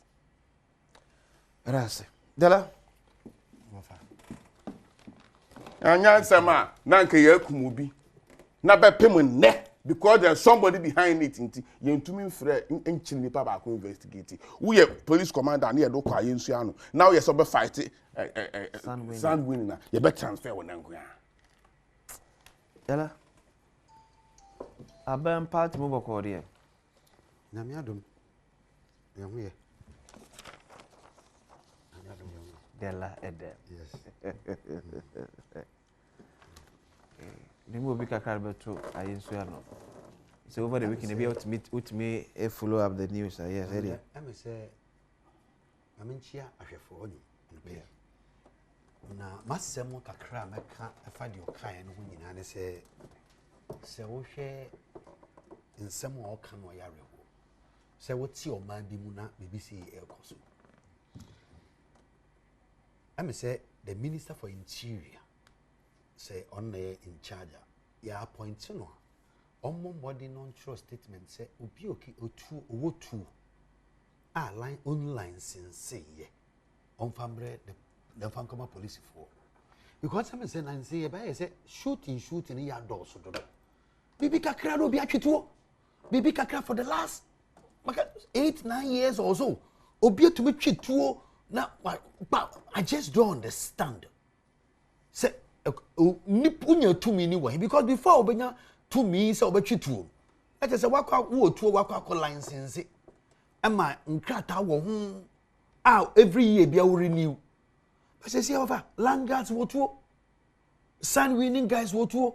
Just say I'm robbers so you dey mo bi that. Now I just say some miscreant almost every real kakra. Intimate, but me sure say about way by say just 12 or 14 days here. Yeah. And exactly 14 days. Exactly 14 days. Inti Nipa Baba Minister for Interior and in fact again asuntu from no who say a kwanya etu akodi anko nsem no. Ye be ye ne ye be giaba. It will stop some of these things. Now the police must take rapid action. To me, the IGP for Dampare or crafted some image for himself or few social media obey juma but offer so you can say police ejuma no but me who is at maybe o criticizing this as if he is working out what but the sympathy of the people because you come nipa you come one you see why you say I'm adding to what I was who is anything but me who is sad and I can that's how it is. The whole thing is that we have an IGP who has created an image false image an image that as if he's the best IGP and he has said it says Sophia or Kwa the end he say nipa oba succeed no will not be like him what kind of voice recording offer and you maybe to be cause for memu say I just say catch IGP say investigate ansana hey the see wo oboase yeah I'm saying no boy be kan wasem government must not issue a statement the IGP must quickly direct everybody police investigate and whatever it is. It takes a government to write a letter to an IGP telling him, say, go and investigate. The IGP has been asked, 2020 BBC, Nipe Wuye, report to Mpoye Nibi. And to me, a Juma as an IGP, as an IGP, no, he's interested in. See, the last day I hear inauguration of John Mahama, the IGP decided to walk on the foot and direct traffic. Leadership. Leadership. Leader. What is it? When policemen are going round pretending to be vigilante boys, and Kumasi or Yoruba FM. Na police ni bi akoso okako di adansi. Atia abrantie bi one ne yere ne hunsem. Na okodu program no so na abrantie no one ne yere ne say, "Ofa. Na wo dem ne enum wi. Wo dem na wo ton trama o mayen. Police ni o okako di adanse etie obi. Oh na nimpegi fo no mo hia omuduru ho pena. Nkofo bi say asemo de yentumi na mo koi. E ko no nko be di adanse etie abrantie. Na brantie no susu ni ohini bi na say ohini no sebi afane the girlfriend and o promise say so mama na 3,000 1,000 wa mama 300 nto mo ba be 600 na aka onu any girlfriend but Della yes dampare adwuma awo ye mami wi asa me kan na police ni wako studio no defend ya brantie na brantie say hey na wo me video evidence be go enimu ase wo dem na enum wi when I would we my see if you are the IGP straight that police officer must be interdicted for disgracing the police service. And honestly, if you would want you share, that's also share damn parade jumano or yenwa. We giant police in jumano because there is so much lawlessness in this country. So many things people are doing. People can shoot anyhow and they go. Basa. Yes, no. Onja the fanciful policing. Not the police, Jumano Papa said your last and be obsessing co, but you go for the time and IGP no say. Almost those guys. There was some notness you became Fianomuni, Jumanomuni, woman mama ye.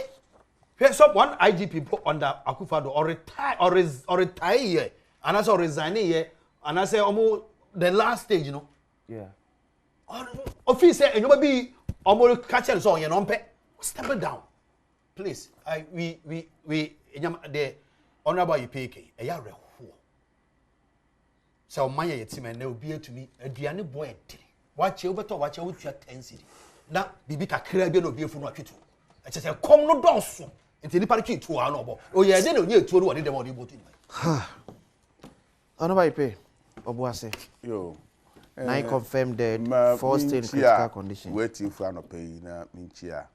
Ghana for na minchia ayensu anofo wonga hwere wonga adehye wonka fra ayro sem ne sa brand ba ku wi oye MTN staff onfi ayensu anoho onye farmer oye staff na at the office not say demonstration he otwene kwan abehwe he was the first person to die nti nebusuafo ya mo bia shedding meba ho next weekend na ya bana ya be kuka ba faso ya IBC na wonga wonga prepare no so mo speedy recovery obuase sa niama we ya ewuma na ebi taisi obehu say mining company na yama no concession yeka concession na just say aban the parliament apeno so say yemfa mining asase bi ma no ntu fema gudi eye sika okọ gold yi ewo so obehwa obehu na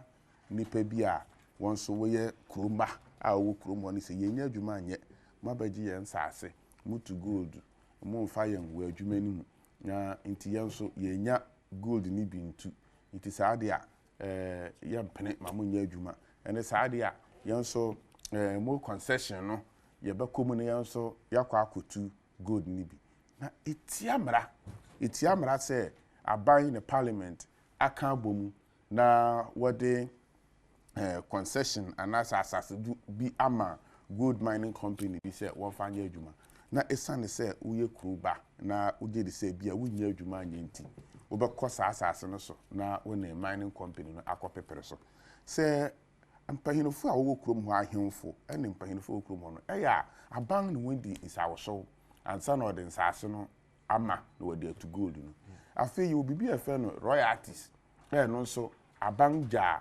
ahemfo no wonchefa ewo mu no ene mpahinofo wo krom ho no ekọ wonchen bibire ni yehu ni se ekodi ahemfo no nchen a ewo se wode ye nema bi a amanfo no nyina benya ho mfa so mpempi na ya yentai ehu ni sa ntu behu na krom hofo no nso wogani abere se o se ye ya te se royalties abana na nchen opepepe den na de se sika no eye itumi ho adwene emu a obohu se na babontin yeso mining company we wo si won fa nipa ewo young krom ha local people no na de protocol no ama na ne mpahinfo ahemfi nso ya hwe nipa a wo ye adwuma wo mining company ni ma wo behwe kura na wo mfi krom ho eno so ya na ehawa adwene afi youth no wo hwe benku wo hwe nifa wo ntumi hu nipa biara a ofi krom ho a ode oye adwuma wo mining company mu na so what say afi biara no eya what the local content no what the manipa wo behwe na a mining company ni say ye waste no kura no eno so ho wonfa so nti ye the waste na ma contractor bi say ye tonga ma no so onfa nko ye biribi obehwe na obi wa ahemfi oyo hin oyo chama ye abusu apehene oyo secretary wa ahemfi ono na ye de sa contract no amano obo no akofa nipa ni bi afi abontin ba bi a na won na ewo se afi wo ye se adwuma no e ma local people no ani bere but mimia ye ka we nyina achi na nipa nkwa eyede nkwa ho hia eno nkyira se wo keka sansem we nyina anase san nem nyina akoso nti ewo se wo sore na fatuo na ofa aba na sojani a ye trene na nituo no ano ye hyew sen wede a ebetumi ato mpem bebere asen wede no wona sojani ne kwa akosi ani na wanya kwan ahyen mine wo ya sare na se we na opese wu nti ye besire youth ni se wontumi ne sojani enko se sojani eba wo ye bibi ko ka si jaifa otuotu san se etemi bia so so kakra wo sojafo ne police fo ntem soja ni de ye training ni say on tutu nkum nipa ye training soja ni say on tutu ma warning shot na police fo ma warning shot obey use shocker obey use tear gas obey use hot water ni ade sojafo are not trained to be that nti abasa I retreat go back na fei wo oha obi a fato mpahinofo anim na yenhwe ni yenka yes a ene beboa se nipa da bia de bachi bia no death toll ekosoro sanse nipa na epira ni bi ewu beka ho ene mo pepe ya mo de ba yen chese na yenim se nipa 7 ene ya te se aye 9 afi ya te se nipa ba nan bi kura nso eda ho a te se wada owu so ya hwe kura bi ana akonanim ye bom pai se sa won a won epira kesere wo ho nto won na ye best the youth ni se ewu mu se adwuma ni ho especially in this mining community in fact se ufi mining communities now hwe na big miners ibi kwan a wafa so ye adwuma ene kwan a youth no efa so na ehia won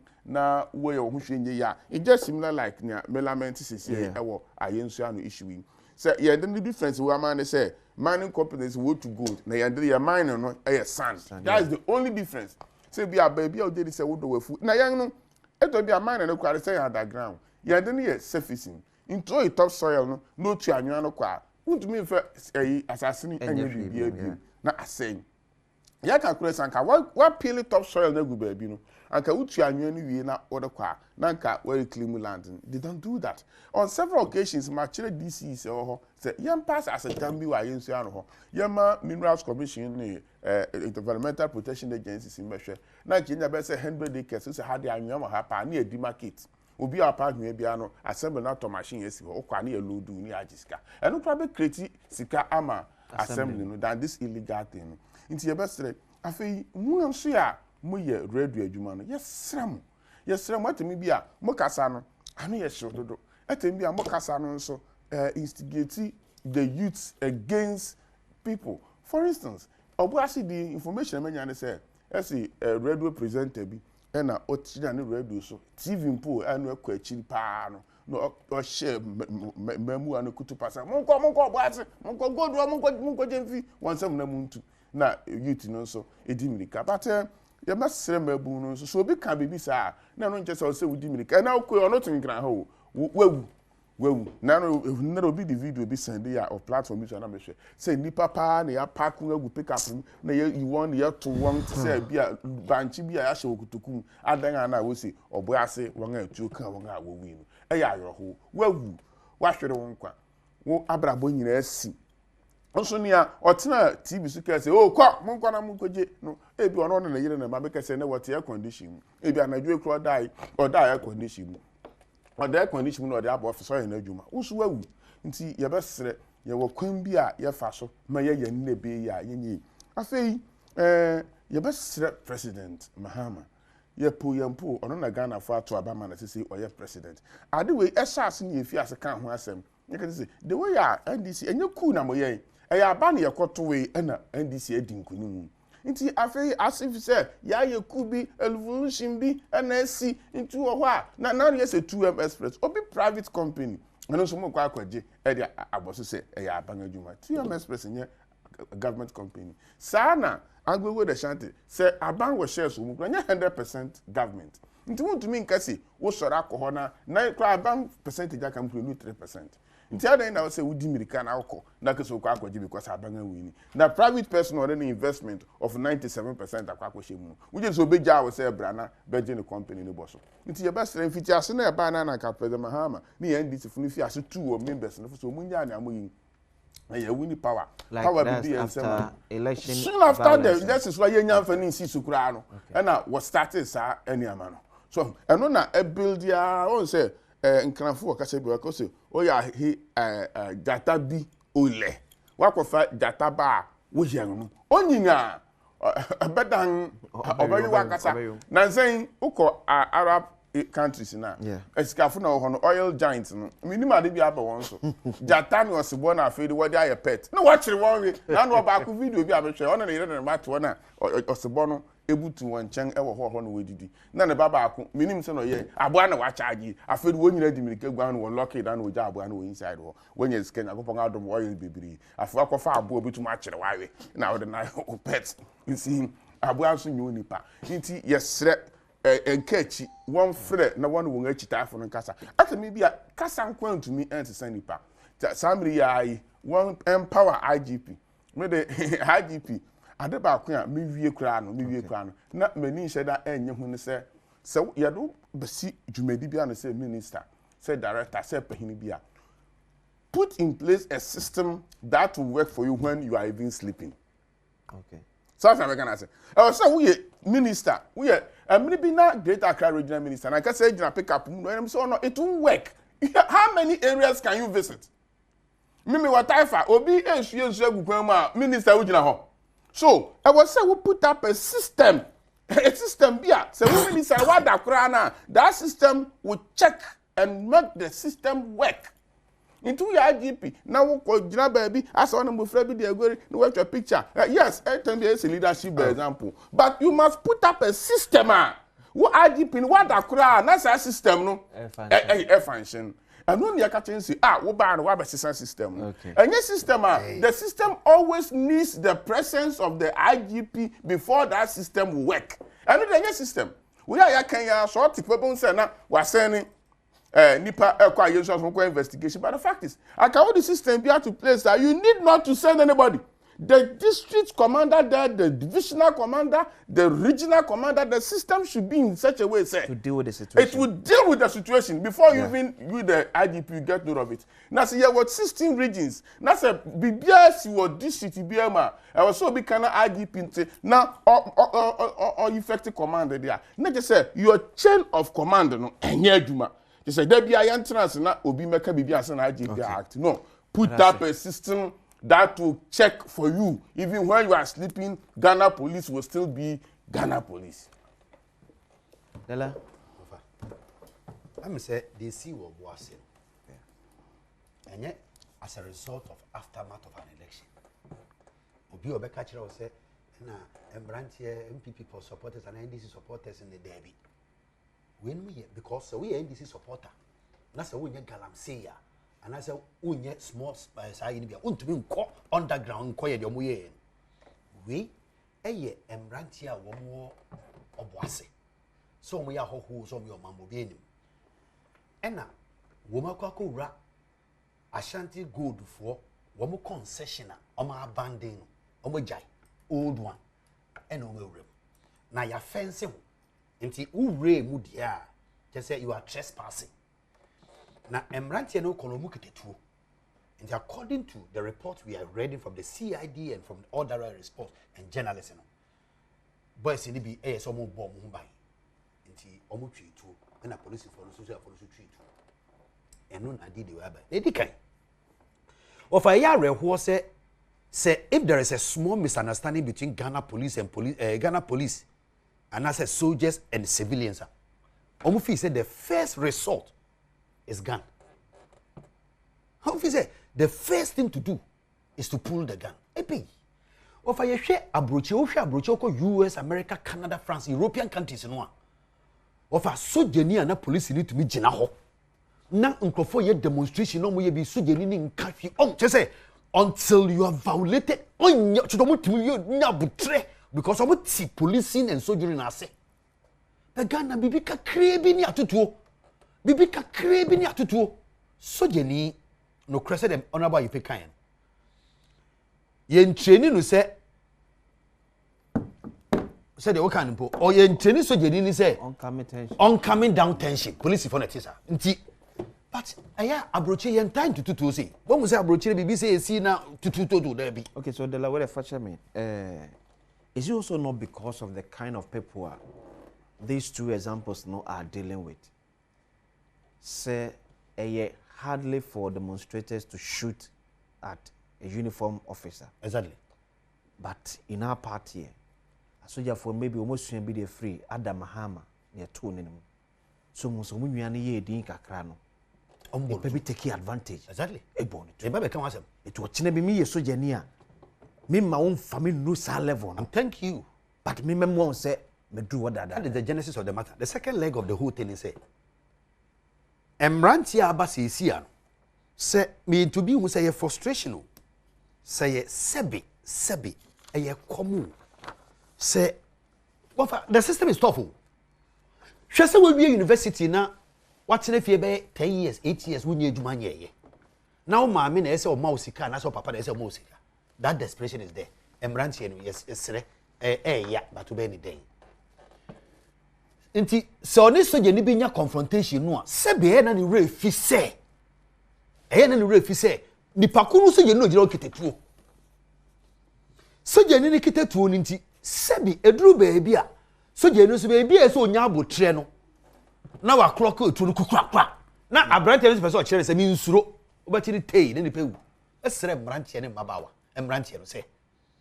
So when you want so ubiquitous, so you need bikite too, and a police in it too. Yes, sir. Who men there no. Now the essence says soldier for her, they see Washama. Who's the BBC Washama? Yeah. Emma soldier near branch be by Crumen Numre, or be ye kikiti. Yabunduku. Mahama Adams Mahama de king ewo denchira hwan fa o denchira na sojeni a okọ jogging anopa ni tuo bọ no ho ye hu no ye se o ya amroba kike ye di tuo po ma nipa dom agu obeye nipa beye 60 or 30 40 no obi ntumi anka say ah ye mma kwan ma mu mbɔ no because ye che no nko police station ye nko check say die na waye ye bro no akuo intama soja fo no ayo mangoro say wan hwe ni ya mrantie ne de hyew bekun abro wakun enti say or bodyguard a concession for Ashanti Gold na so hu say mrantie bi abɔ awurem be 10 12 13 14 o me miensa 9 na say won ba na say o ka say bonko mfi o na say mrantie ne twituo a you expect say the soldier will also want to protect himself by pulling a gun anini but we see ye life idi agrodoto bibi kitu bi ni atwetu wo Ghana ha no eya ye bebre emrantie no ye soldier for ye police for ye ntwetu by heart wa abrochire. I think that there is the need for total reorientation of the police service and military. Yen can't say Debbie, you can't pull a gun anyhow and shoot anyhow unless your life is threatened. So we are so genuine say your life is threatened, you are a police officer, your life is threatened. Yeah. Yes, you are allowed to pull a gun. But if he says I'm ready, you muko galam say hey be as a soldier for say mumpie munko abonti munja hey be so ankombeti. But your mranti de sere ye ni soldier ni okitetu nko. Any police ni okitetu enko esan se wan hwe ni na se sa soje ni na police ni no sebe oni abotre kakra pe na so den sato bibi so a na ya ye se wu lose life e be sere papa. Then a member of the NDC National Communications Team, but on why pay the frustration na a war in Babunimon. Who is causing it? Is it the lifestyle of the political class? And now those people we call the influencers on our social media, celebrities, making it look as if we are say we nyaka akra na mu a say we go so kra nimfa so kra we ase kra obaye. How do we better to me discourage that frustration? Maybe you be a bit me as say abrabo ya abotre. You be a nyina kan political class no ye kan. Ubehu obi awie university onye adwuma da na wa shem politics mu the next day ubehu no na ote trasa big boy edan na okita land cruiser nti the young person no so owo university no owie school a onya abotre me wie school no wie Accra Polytechnic, today Accra Technical University 1999. Let me get a HND mechanical engineering, majored in automobile. So at time no, not here university promo in automobile engineering. In Ghana, how who so big it degree, first degree in automobile engineering, and all outside. It's not the highest ever. They were Ghana how be recognized HND in automobile engineering. But unim because child of GSS be a start of the school, the GSS or Taifa. But child of 3 years. I seen never set up Metro Mass Transit. That was 2003. Give me the opportunity to call work Metro Mass. I went through the ranks and became the workshop manager. Before I'm back DVL. I said I'm enter parliament. It's mess the youth in ye nyabo for abotari you go through the process. Man show be we ask no be ask no be anity. There were two nipa be to me were parliament. Today as I speak, baby omo do abrabo mu no. Me men won kra. Say me so be two nipa bi were parliament. I me so baby amedu no. Won so wonu ho. Meaning PhD professors emeritus I mean enter parliament. Omo call one term, they call 3 terms. Nti abrabo no yen to yam was. 2 a jobless system. In fact, say we onipa we ye frustrated pa na obi a we school we sun adwuma wie wa di working ready class na onya adwuma. Frustration be anywhere to say. Nti I say you put measures in place to make sure say you be create jobs. Na obi anya bia ye. To me, I know kwa British America no adenya unemployment rate e be 5%, e be 7%. Yeah, they know about you create jobs man for here. Na do that go kufu ado e dey planting for food and jobs e buy. Me the way as our program no no na ka be ho adwe kire kakra. When we say ye fasika bia 100 million Ghana cedis. Na ya chichama peasant farmers and getting. Na sika no omre koye afu no hu na ebefi ma ba na sika no adentina Yeah, fast 100 million cedis. And yes, State Farm. Emma, State Farm crowd the name of the moon. Okay. Dela me wo obaho. Yeah, will be at $20 million. We are commercial farmers, monto machines. Na ya ni ahim for akasa. Yama with 1,000-acre land. We are farmer. Yeah, Juma, yama conditions says $25 million near the amount. You pay back. But apart from so just kind of back on, you perceive for nipa 5,000 farms one hour with so send the partner what you chase kind of man fertilizer and seedlings near the idea and to me also abano. What the ama farmer back where over to me monitor control or no yeah Juma no I employ send the partner 1 year unemployed and pay 5,000 in the farm, but soon be able to Chanica. And no be create job opportunity than see a person will be a farmer. Obi wa hoka Chinese one man the fertilizer, one man the seeds, one man assassin to uncle don no and onya sa abotare no. Afi bi okwa na nsu anto. But say what dem 25 million ma commercial farmer na, obeye drip irrigation. Inti nsu to nsu anto obenya no bai no dey tua we kaneka. Woko America only 5% of the American population are farmers. But we want to 2. Yen system no so moa. Miti hey me ba eba. When you 7 A's, or you have physics, chemistry, biology, and mathematics elective, okay, 7 A's. All the universities in Ghana. Course, I may pass out. I mean, courses because me get to change. Onya. Oh.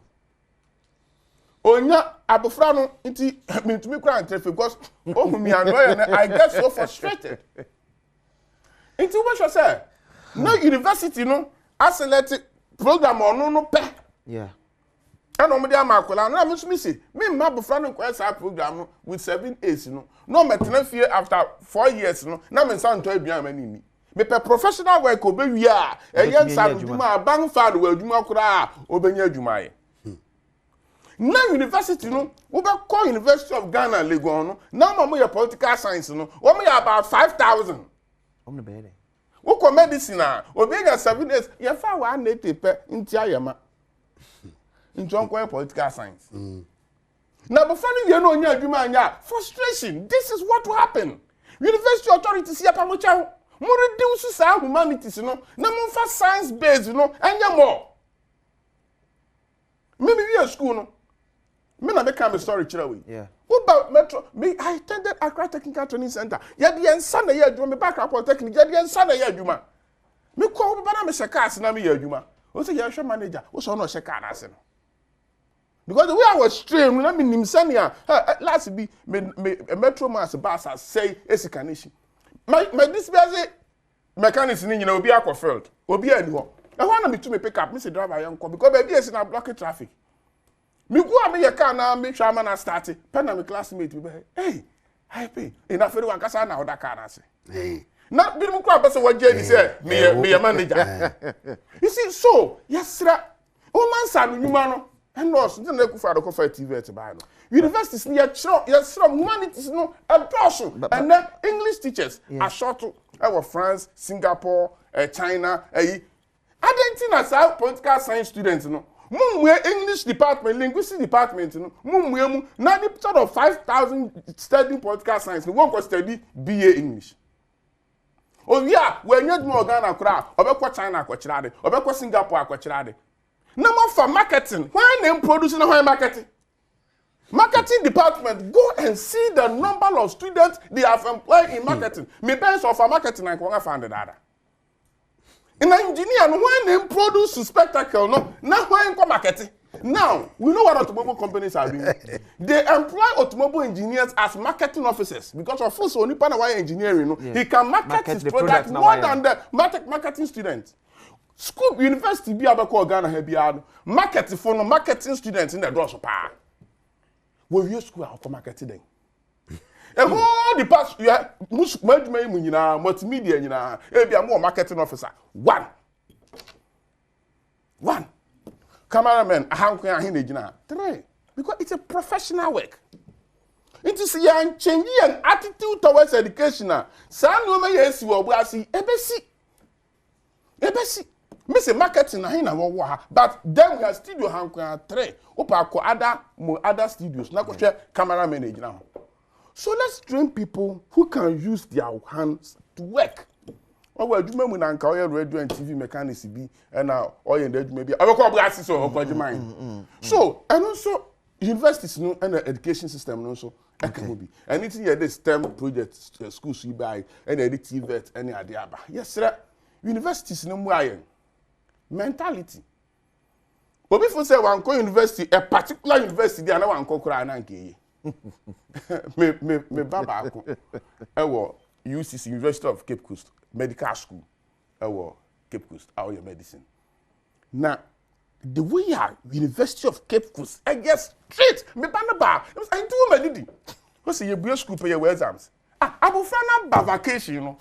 Oko school ye be exam no ansana wa search sase. No wa hwe so oko fie no okotena ase ana so okosua de. Wo ma kwan no be ko school no, okodu school ma. Omo ye exams. Ansana introduction, introduction to the courses now kwakwe no. We say every semester they have number of courses to be out there. We be kwakwe exams to introduce you to those courses. Now failure course bu aya ma on pick because we ko fi wan kosua de. Met me can say pain means to say other medical schools they don't do that. Now so be after say me ban a particular medical school Ghana Hana Cape Coast no ko there. But I'm telling you Cape Coast is now producing one of the best medical doctors in this country. It's your mentality, yes, Sakakra. Dela, my name sideway. It looks as if say our youth today, no, there was some sense of entitlement. It is Ushia Honorable Ipe Okana or Pekka Crown and Chandia Coast in the force.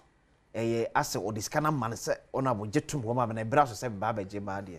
I can't remember myself time go down there. Now I'm the honorable CHMS Abusu on office now, will be friend from constituency. Ya honorable. No, so no one. Oh, one coming. Me rent now soon. 9,000.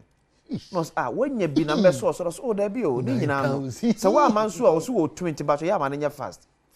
Wait a minute, my young people in Janka, remember my 1 minute. I'm telling you, sir, nobody what I'm going to say. So I don't know what to Abama wunti. Bibi abayama ni bi onu ni asida. A sense of entitlement. Onu ni asida. Just about ya dia mo bi kra no oba fraud the next honorable. Now this kind of ban. But that's it. He's entitled to it. Wona ono to Abama onu wakonya. It says can ye nyina. Yensika. Ayi Starboy ayi NS Kumi. Ekotwe a maami bi I think said ne bill no awo ewo hospital. Rate. Names went me and train me. Ye jina na kuru na frɛ no. Aka di aka. Star when part one farm ma say besa akosoro. It was like me kuro na me hwɛ no na me be na esi monch na me sort kakra ba. Oh frame say ma me twia de aka esi be no besa akosoro. That kind of when you say mayor MP ma slot migration. Yeah. Now I'm the man, one of my campaign guys in the bar. Or immigration officer to see as I speak. And now you campaign be. I'm contesting. Yeah. He was joining my opponent, campaigning seriously against me in internal elections in the primaries. Listen, I said slot na yen and then but now me what right to say another what's party in the one day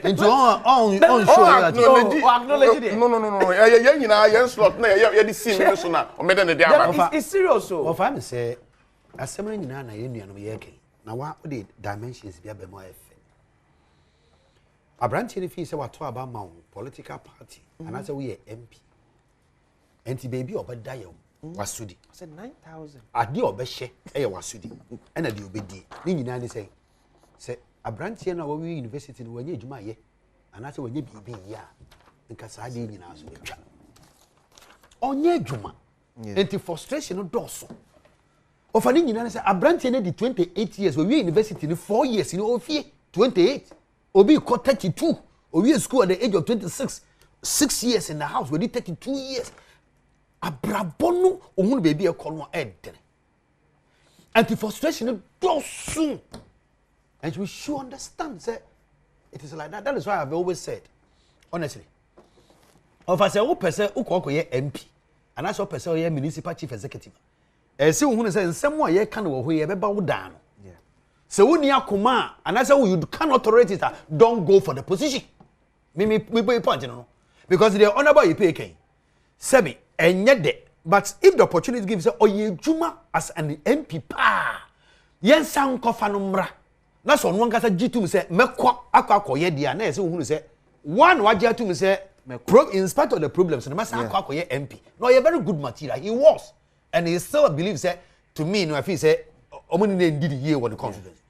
And it's a wo ye wadwene say o pese wo kokko o pese wo ye MC and say wo pese wo ye minister. So ohunu say enkrofo beba wo fie and say enkrofo beba wo ho for emwa esan say awo kire wo ho.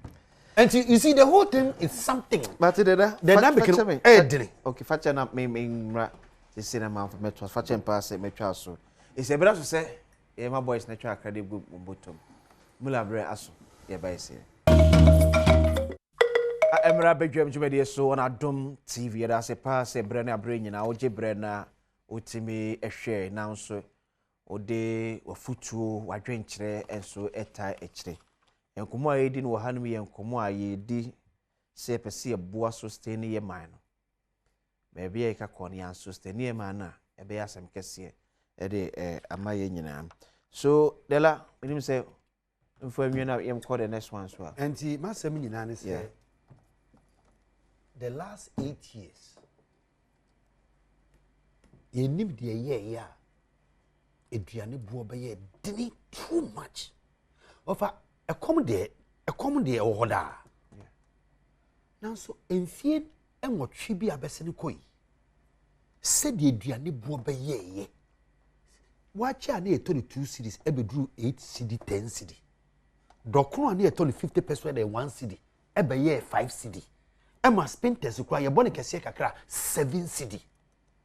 Enti enra mitie the Greek minister. Say ye kase ye betene fie Emma ye maame no mo ye mre wanu adodo na ye broni banche dia brain a ekom no be de. Enti there must be an intervention from government. Where ye betumi am say ye boost agriculture na ye duane bo abafom kakra because e kom wodi ni panedin. Etosu mienu ye mrantie adwuma ye. Wo fa ne ye ba beduru ba bia sa brantie ne ye bibi mpo na se bosom ye oje 500 600 mpoa or the better seminar jare. Ofa abrantia wesi so wedi 24 years 25. Na sebi wasora nopa. Na organization ikotokuo mu a ensi bibia so. Oni one seed mpo. Ofa ye adwuma mpo. Edru baby na se wo mu se osika ka 100 ni 200 wo kotokuo mu a. See, wonim say oba beko school ochina.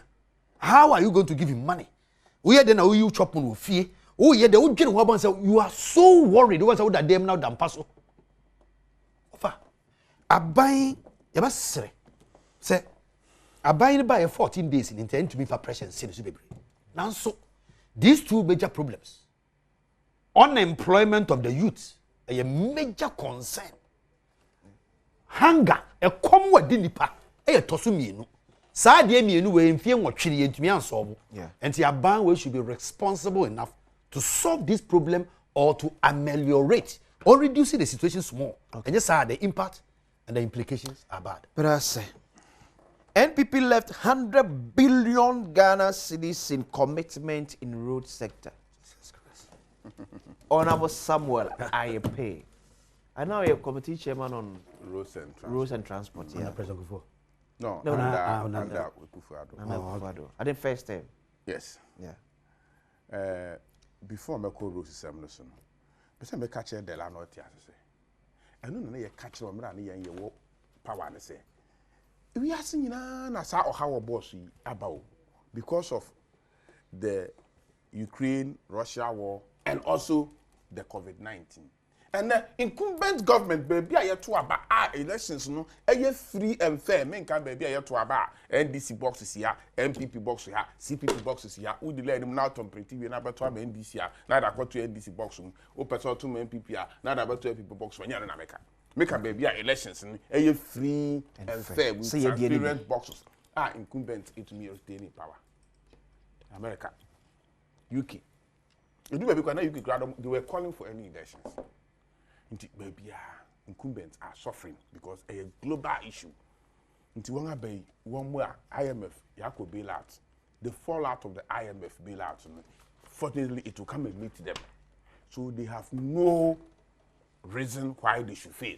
But the man can be say, hey, whatever the windfall from the IMF, young IMF, MPP, bailout, we have not benefited from it. You are going to benefit from the benefits of the IMF, not the cash. But the policies now, it's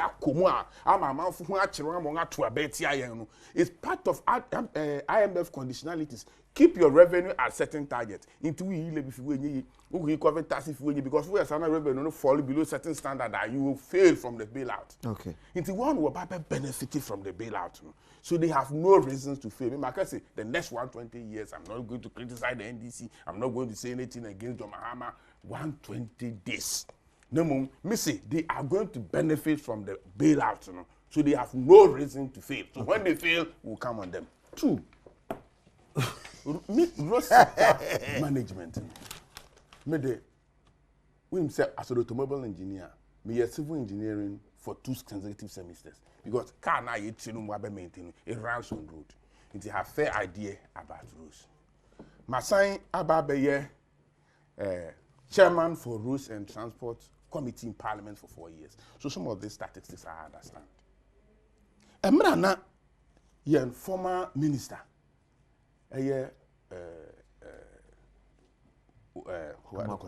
Amakwata.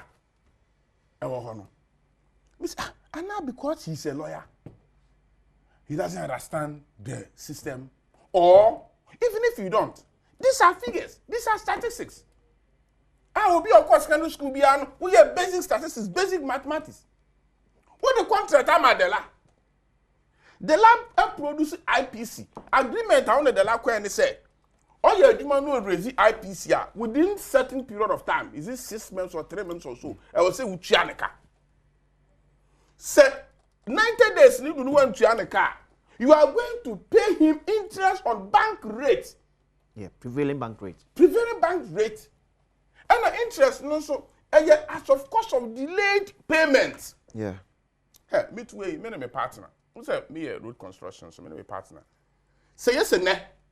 Young interest on delayed payments. And the NCK coming to me. Sir. It's about 10 times the amount. Since 2020, we haven't received payment. Since 2020? Exactly. Now, minimum as a road committee chairman, minimum road contractors are every 5 years, every 6 years, every 7 years. Now, so never say which year with prevailing bank rates. Who are you here? At maybe I to me delay interest on delayed payments, I am more than twice, 3 times the cost of the whole project. Now, me if I wait, I'm quite tiny NDC MPP bank. Yes, you're by about 2017. Ha, you delay payments in the affair, you be a man approaching legacy debt. Legacy debt. Legacy debt. Debts are back to her. And that is why your road construction has been here, because we hear 10,000, okay, we want to say 10 million Ghana cedis, and a constructive road from home to Afanko. Contractor release IPC. Maybe example can you say to contractor release IPC 5 years won't you or the Konya bank rate not be calculated. Now I feel some contract and 30 million. Or no share, side road no share. When you because when your payment. If you say we try 30 million Ghana cedis, 3 times the cost of the total sum of the project. No project no so when we. Then we are sacrificing power from. It can be a two figures honorable Agbojade put to you. If his figures is from the Ministry of Roads and Highways and panel true figures are, it's frightening. Sir, Yadeka 15 billion. Okay, before I say 2018, 113 billion. Now it me a balloon to 665 billion. And you see how you money be a home. Interest on delayed payment times 6. Times 6. Men can't find my MPP about head. They like what to our church on now. Miss it 2017 when we took over to even West. It was West. So yeah, just quite fast here. Many Agboja. You were my ranking member in parliament when I was the chairman. Men who call International Maritime Organization, International Maritime Organization Conference. Ewo, London. You go to Central London Hotel. You go to a hotel for about 45 miles away from London. So, Kwame, we be upon conference. Let's live in my room. The two of us live in one room for almost a week. You didn't come here. He was my friend. Now, Babin say they should take one of us from the committee because you are very too close. We share this. I know you. Kwame. Some of us were so happy when your name was mentioned. Don't go and disgrace and do something about this. Sir, interest on delayed payment. You have to deal with it. Okay. If you are listening to me, and see a bit more succeed, just say, okay, be fast, I do you. And yes, I am found here, Minister of Finance, you cannot succeed. Because nearby minister, then you're having a debt. Debt in him. Sikabia, and you may be an associate. You find the interest on delayed payment. Call the contractors in the meeting, lobby them. We want to make a cut on interest, cut, and renew their contract for you. Contract will house because of interest on delayed payment, we want to manage you, man. The contract no expire. I want to renew your contract for you. May your inventory no renew amount. May reduce interest on delayed payment by 60% or better tomorrow. Because this money you can't pay. That is it. You cannot pay this money. Who can so to your ministry, no? Dela. So, please. We invite you privately. I will share ideas with you. And Kwame, you will succeed. So what you honorable you pay in some more work canwa.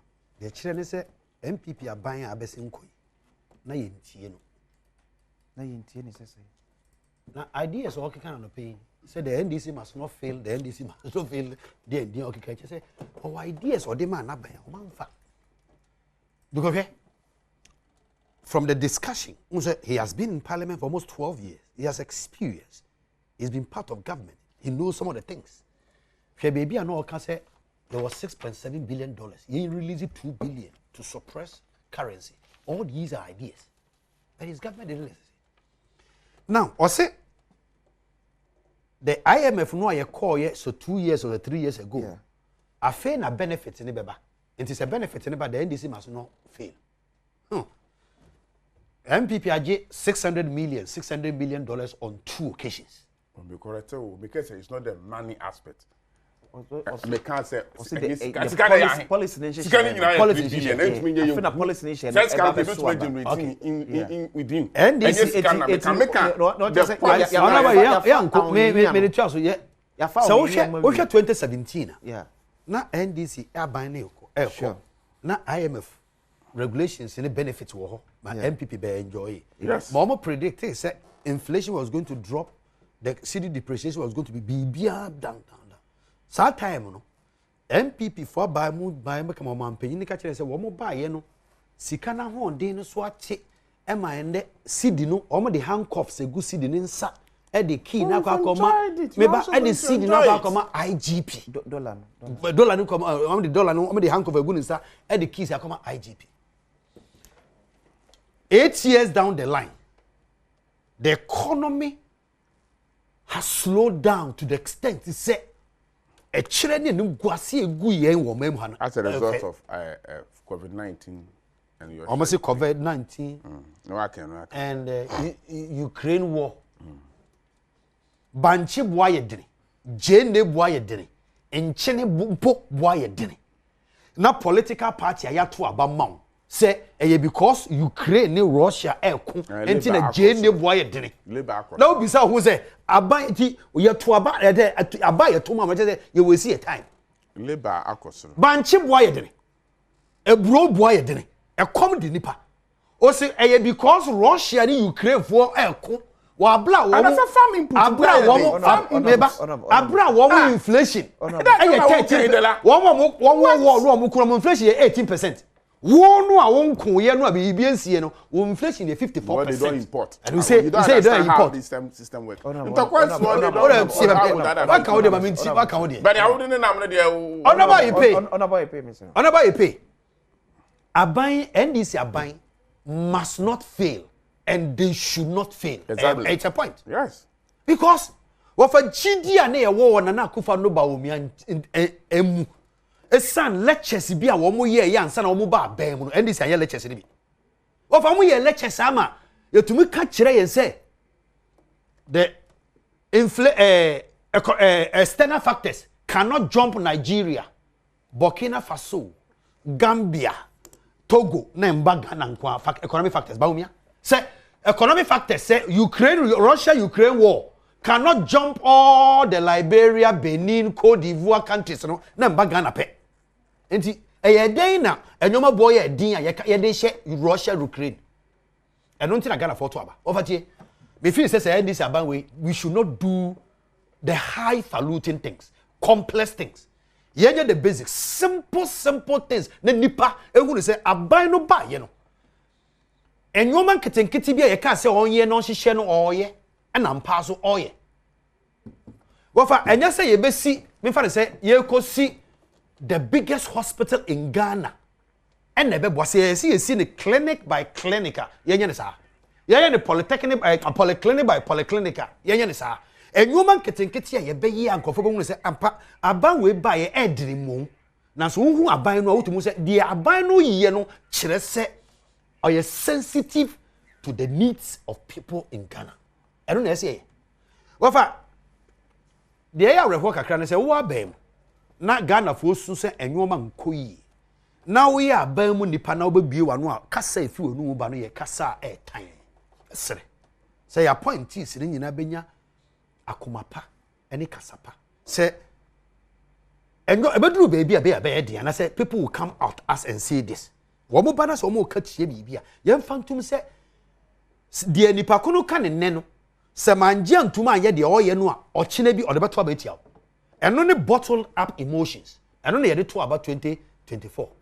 Ghana for ka ye mua yen. Mu mfa masem nko no ha. Mu mua sei eno na Ghana for de tena say mfie nwotwe to aba time no beso. Time no so ye mo de to aba. Okay. Enti ye hwe ne sa. Enti mesere say ye economic matters. You share the economic management team, no whatever, they be put it together. They be put it together. They will have to assess the economy and do what is needful to solve the problem of this country. But as Dela Edem, a member of the NDC National Communications team, was Samuel Ayepe, a former MP for Ayensuano constituency in the Eastern region. A very good morning call every year. Oh, very good morning call Owari. Yeah, well, Asante Mampong. Go so you got me shout there over to my watch now technically you can see Abengbi I extended rules by this a year and what technical definitions and I'm sorry my brother Agbeja is getting it wrong. He didn't get it wrong. It's wrong. Oh, your extension Abai we say new rules Abai we say 11,000 rules obi aka say no Adom TV Badwam background Look at